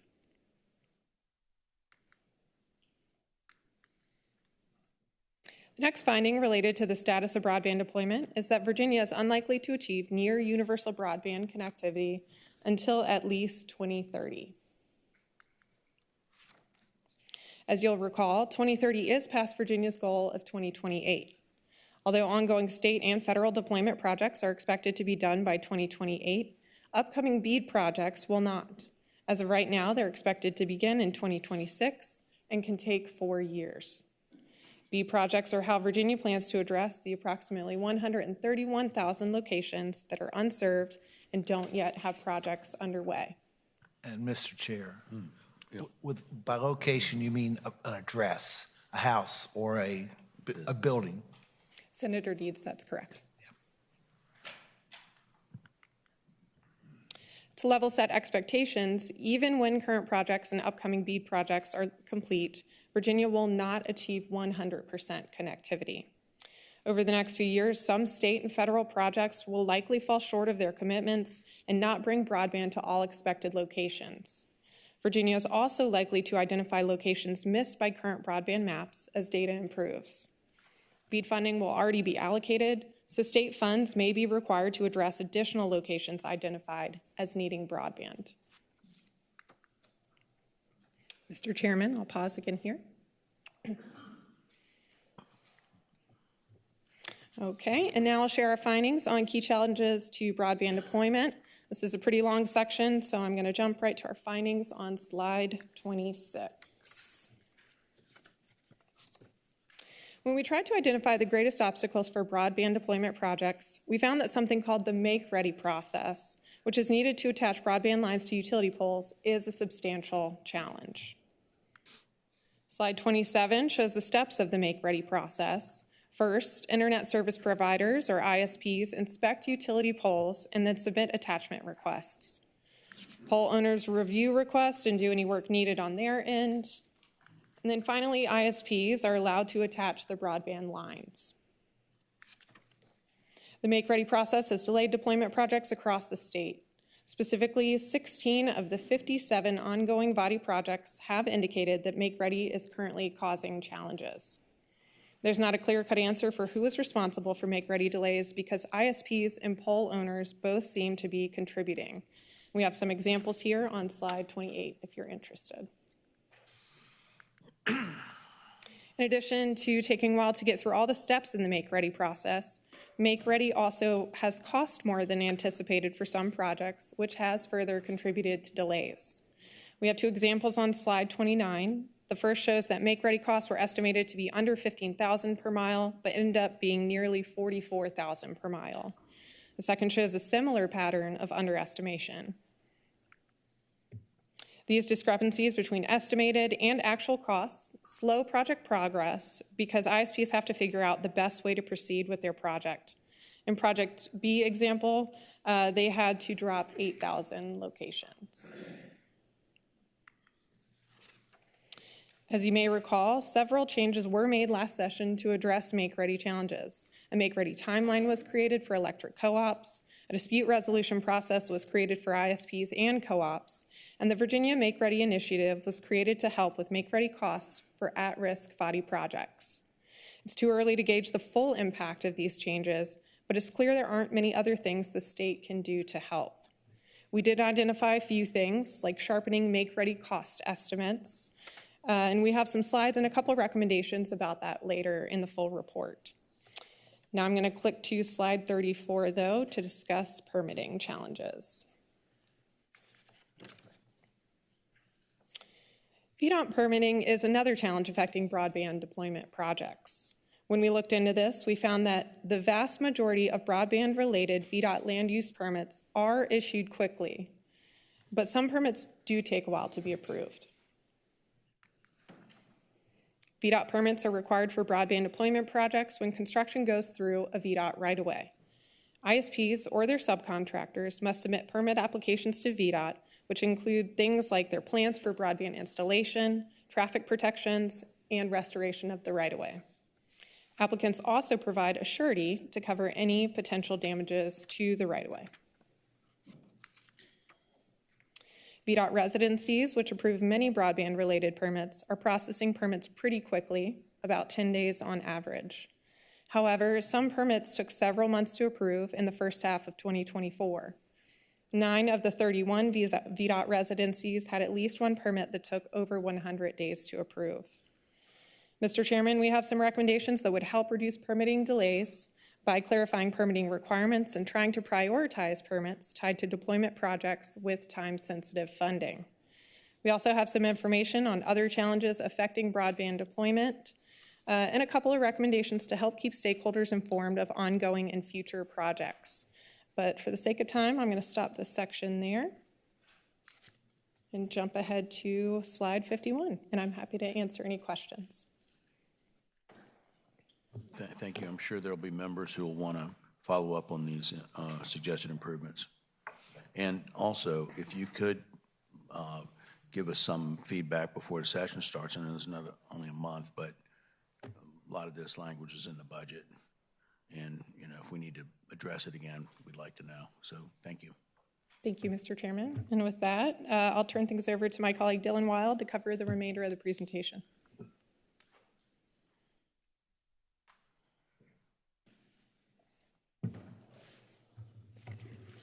Thank you, Lauren. Good morning, Mr. Chairman and members of the Commission. Good morning. My name is Dylan Wild. I'm going to share our findings related to the VADI and BEAT programs this morning. Under VADI, the state, through DHCD's Office of Broadband, awards grants to local government entities. In turn, local government entities partner with private internet service providers to construct broadband networks. DHCD is responsible for monitoring overall project performance and compliance with grant requirements, but the local government entities are responsible for the day-to-day project management and oversight of the private internet service providers. The key takeaway here is that the state provides grants to localities for these projects. The state does not directly hold contracts with the private ISPs who are building the networks. Those contracts are held by localities. Since the program began in 2017, VADI has awarded funding to connect about 370,000 locations to broadband. Just under 40% of these locations now have access to broadband, while about 60% are in various stages of planning and construction. While VADI has significantly expanded broadband access in the state, we found that many ongoing projects are behind schedule, and several large projects have made very little progress to date. Over half of ongoing VADI projects are behind their original contract timelines, and several have received multiple contract extensions. We also found that some ISPs are more prone to requiring extensions for their projects than others. This slide highlights VADI projects originally awarded in 2022 that have made very little progress. In this figure, the light blue bar represents the project's original contract length, and this darker blue bar represents the length of any extensions to that contract. The number of locations the project is expected to serve is listed along the right side. Many of these are large projects that were originally expected to serve at least several thousand locations within 18 to 36 months of their awards. However, none of them had connected any customers as of November, and most of these projects have required at least one contract extension so far.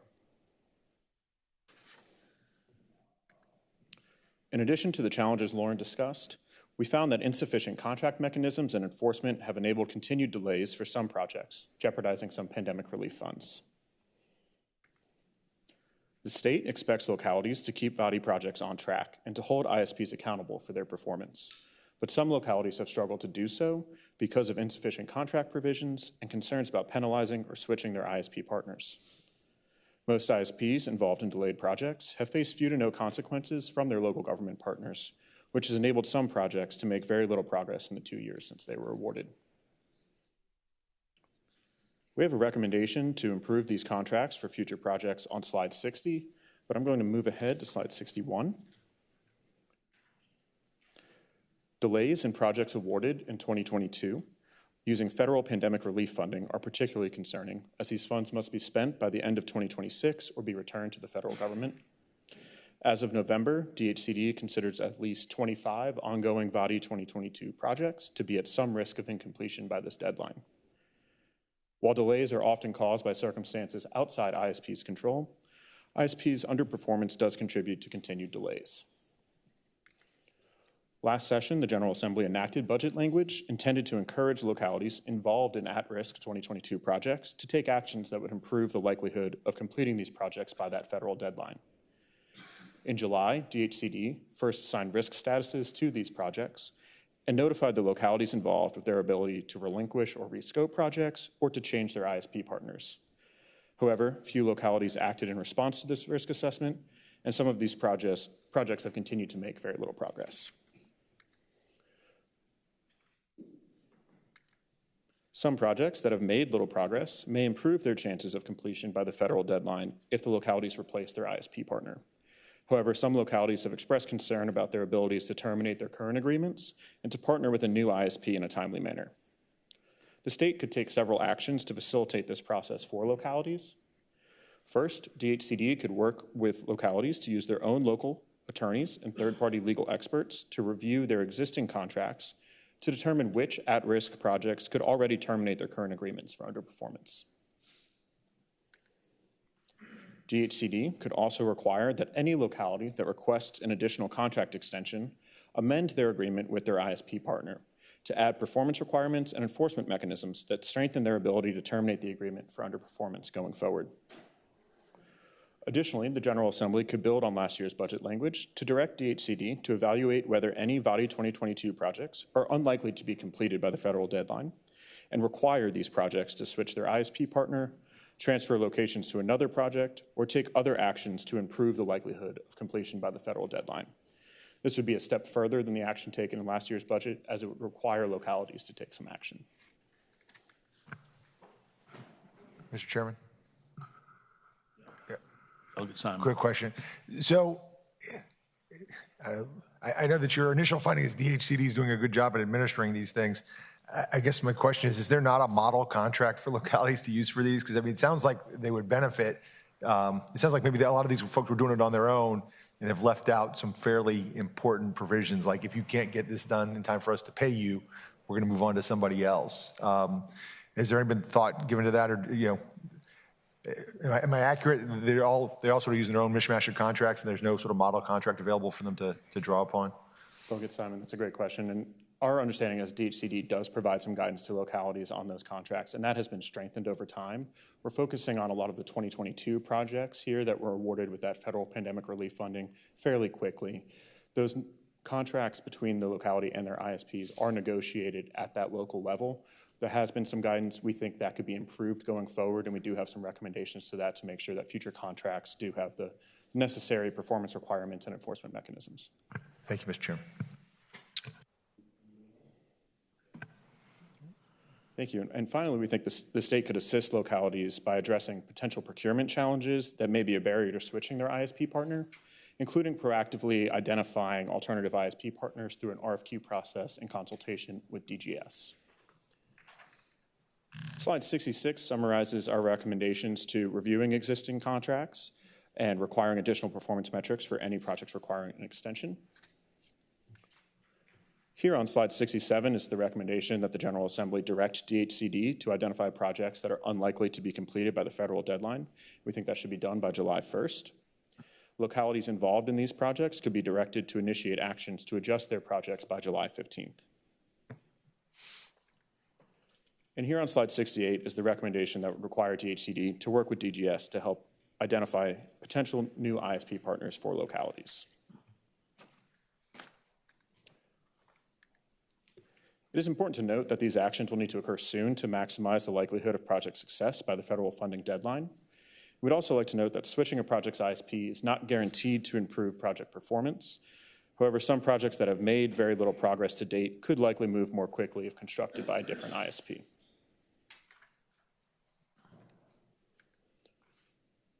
Slide 70 has some information on not awarding future projects to ISPs that have underperformed in the past. And slide 71 has a recommendation to that effect. Next, I'm going to move ahead to our findings related to the BEAD program on slide 78, but I will pause here for any additional questions on the VADI program. Are there any other states that are having problems with the 2026 deadline? Chairman, that's a great question, and we know that some states are just now awarding funding for some of these projects. Other states are moving at various speeds, but we have heard from some that it is common to have challenges because of the volume of work that is entailed for these projects. And we know that some other states like Colorado have worked on kind of building out their contracts with localities to ensure that they're able to get them done by that deadline. Okay.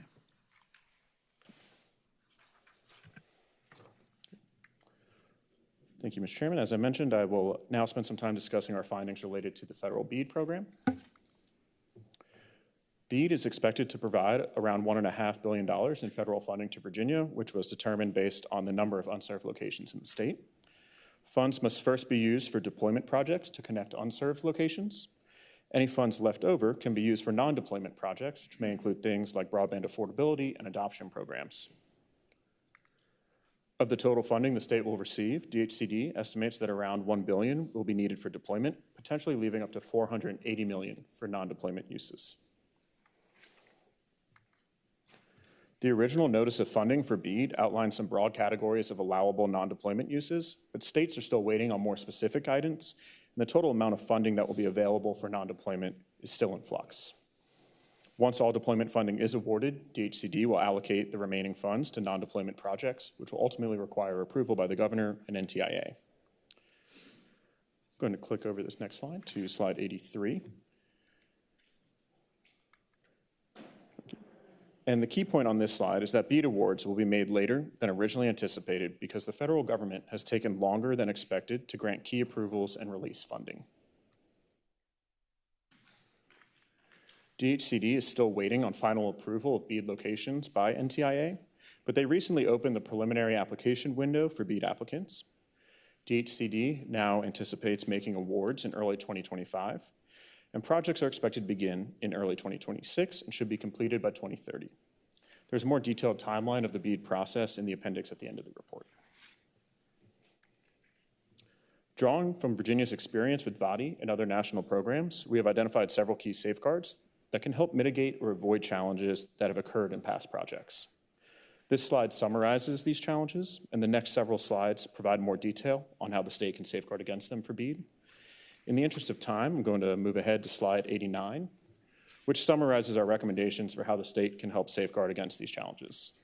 These recommendations align with our earlier ones that would affect future state-administered broadband deployment projects.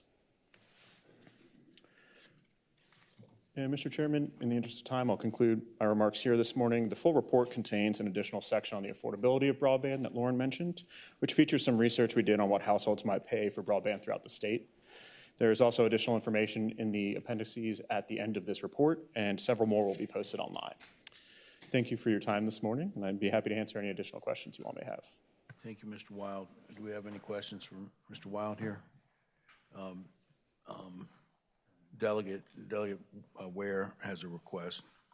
Thank you, Mr. Chairman. I wonder if we might, since a number of these things have reflected on DHCD and their performance, I wonder if we might just get a brief set of observations from, I know Mr. Horn is here in the, would that be? Yeah, it'll just be, can you make it fast, Mr. Horn? Yeah, okay.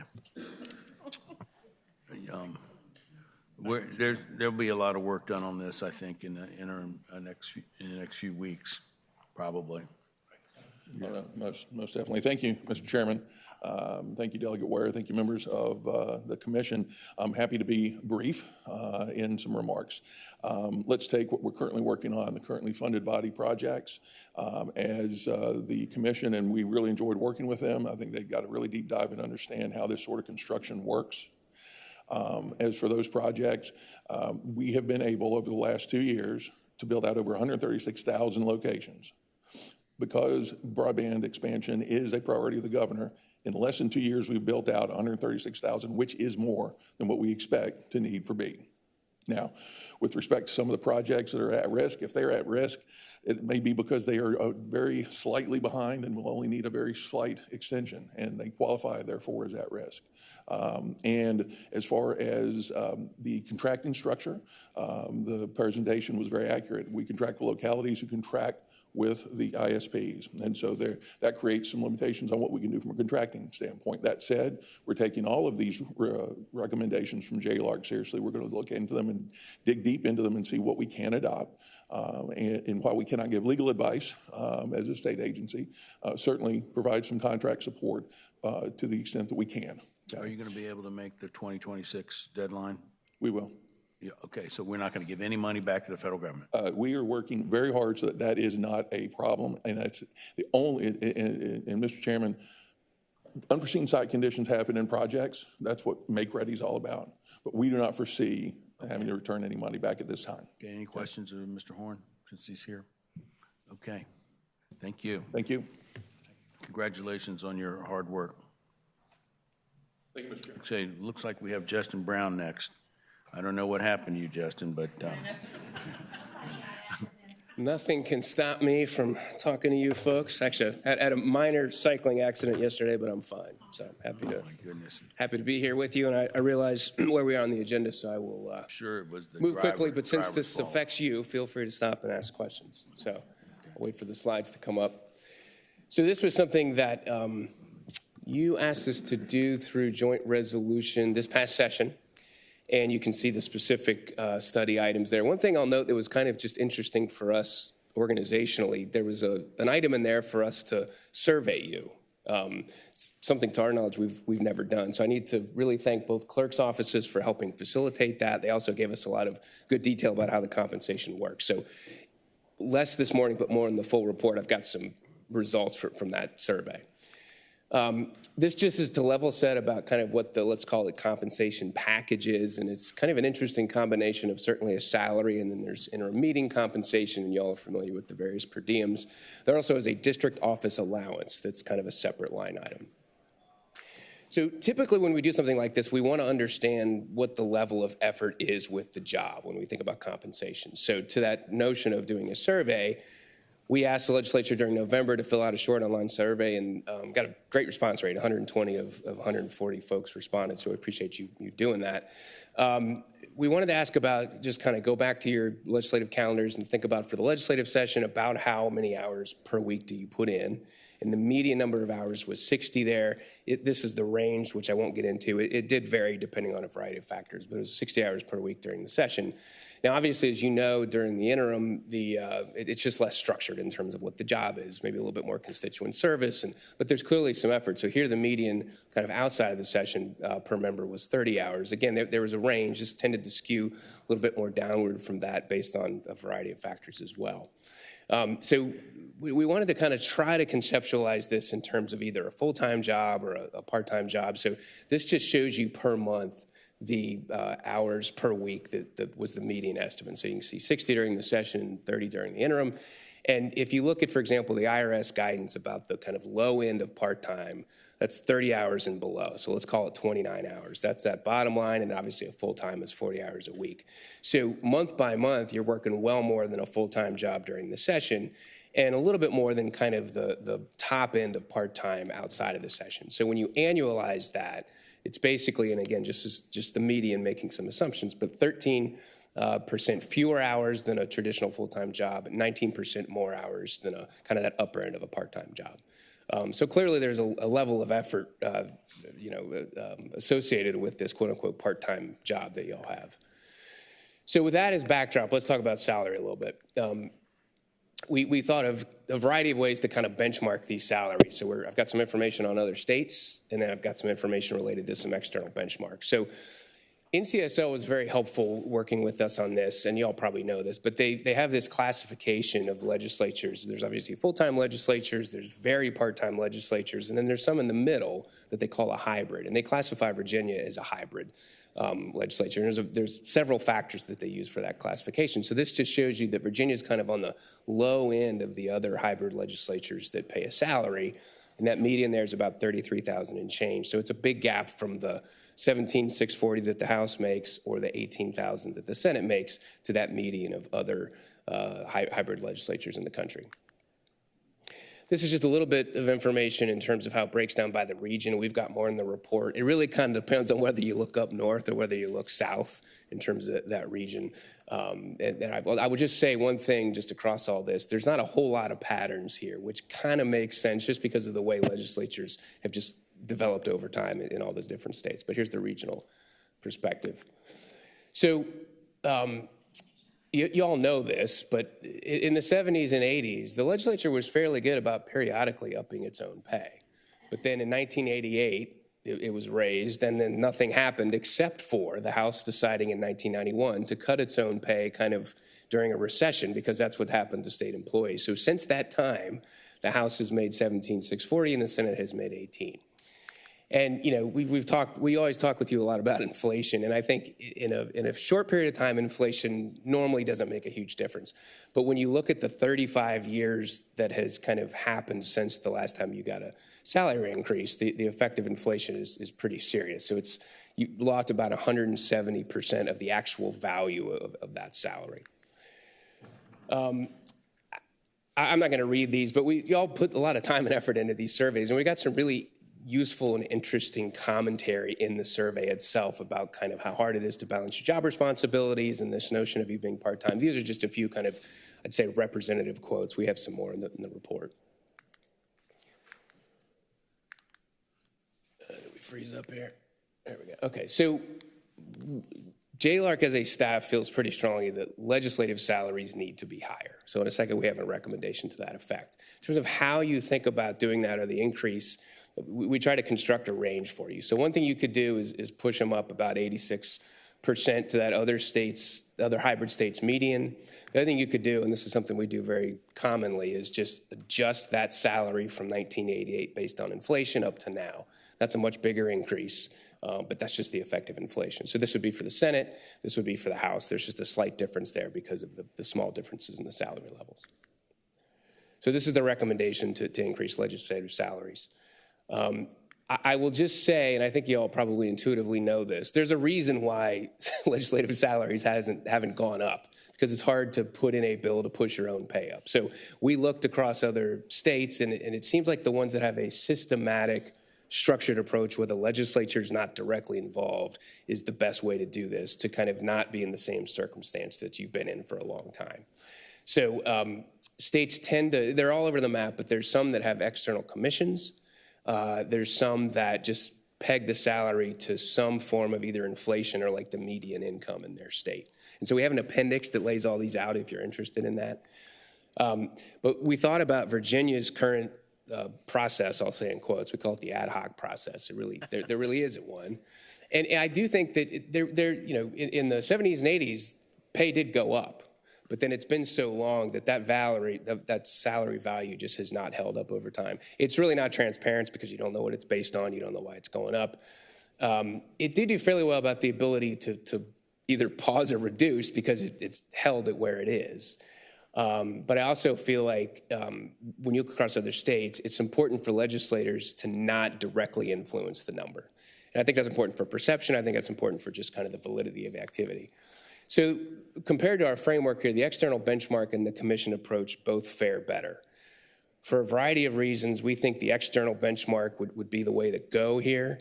And I think there's a way to, if you look at that half score it got on flexibility, there'd be a way to contemplate in statute some times when a given legislature wants to kind of override that by either pausing or if you want to reduce your own pay, if let's say there is a recession, you could do that. So the recommendation here is to kind of contemplate a process in statute that, let's say DHRM every couple years would calculate the change in the external benchmark, and that would kind of move along and push pay up based on inflation or the external benchmark, except when, let's say there's a recession, or maybe even if state employees aren't getting across the board increase, you would have the authority in the Appropriation Act to just override that for the various reasons. So we feel like, all things considered, that's probably the best way to structure a process.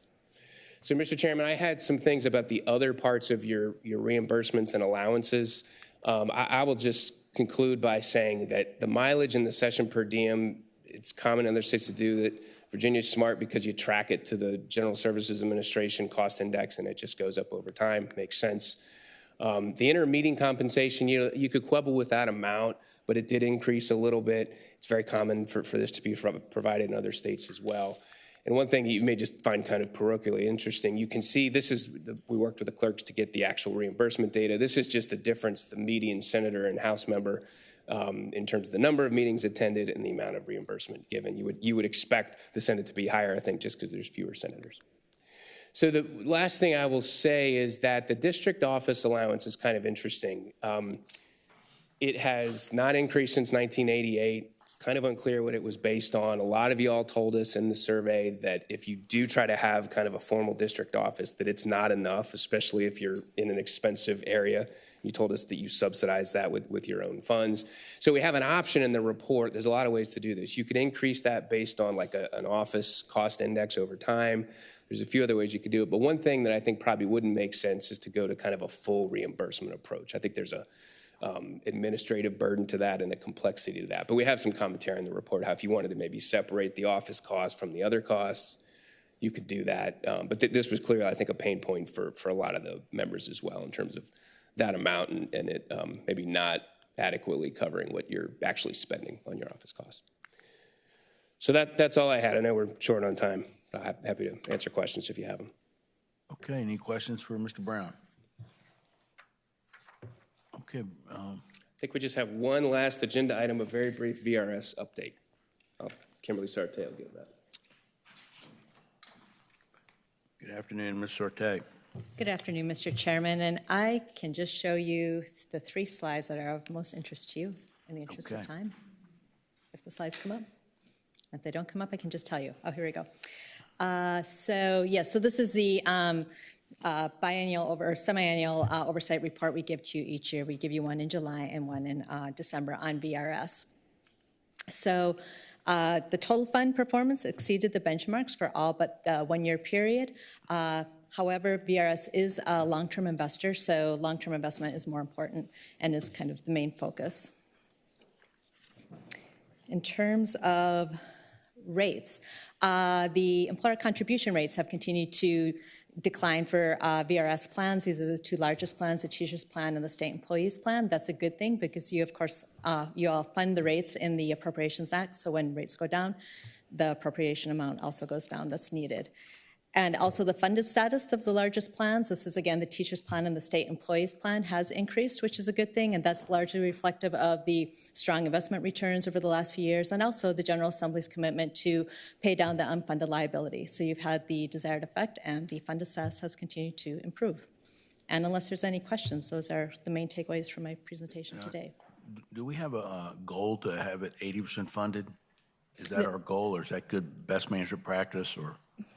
I think the VRS would say that the goal is probably 100%. Well, I know that, but, you know, the market's been very, very good to us. There isn't necessarily a conventional goal. I think once you get above 80%, that's considered a strong funded status, but I don't think that there's a... Where do we rank among the 50 states? On funded status, I would have to look that up. I think it's pretty high. Mm-hmm. You know, if anyone knows, raise your hand out there. Does VRS okay. Might know. Do you know all right. That. Never mind. Never mind. That's good. You all know? Where you rank on funded? Oh, good. We got an. Here we have VRS. Here she is. Good morning, Mr. Chairman and members of the Commission. Trish Bishop with the Virginia Retirement System.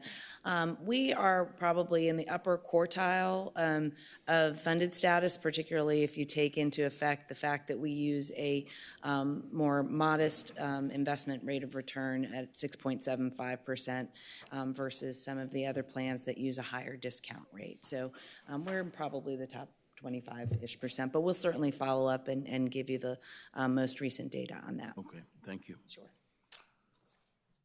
Okay. Are there any questions, any further questions? Okay, Mr. Greer, let's close this thing out.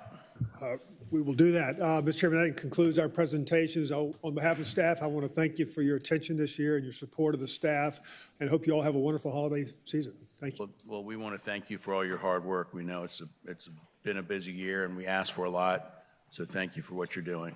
Thank you. Appreciate it. And with that, if there's no objection, we are adjourned. No objection. I need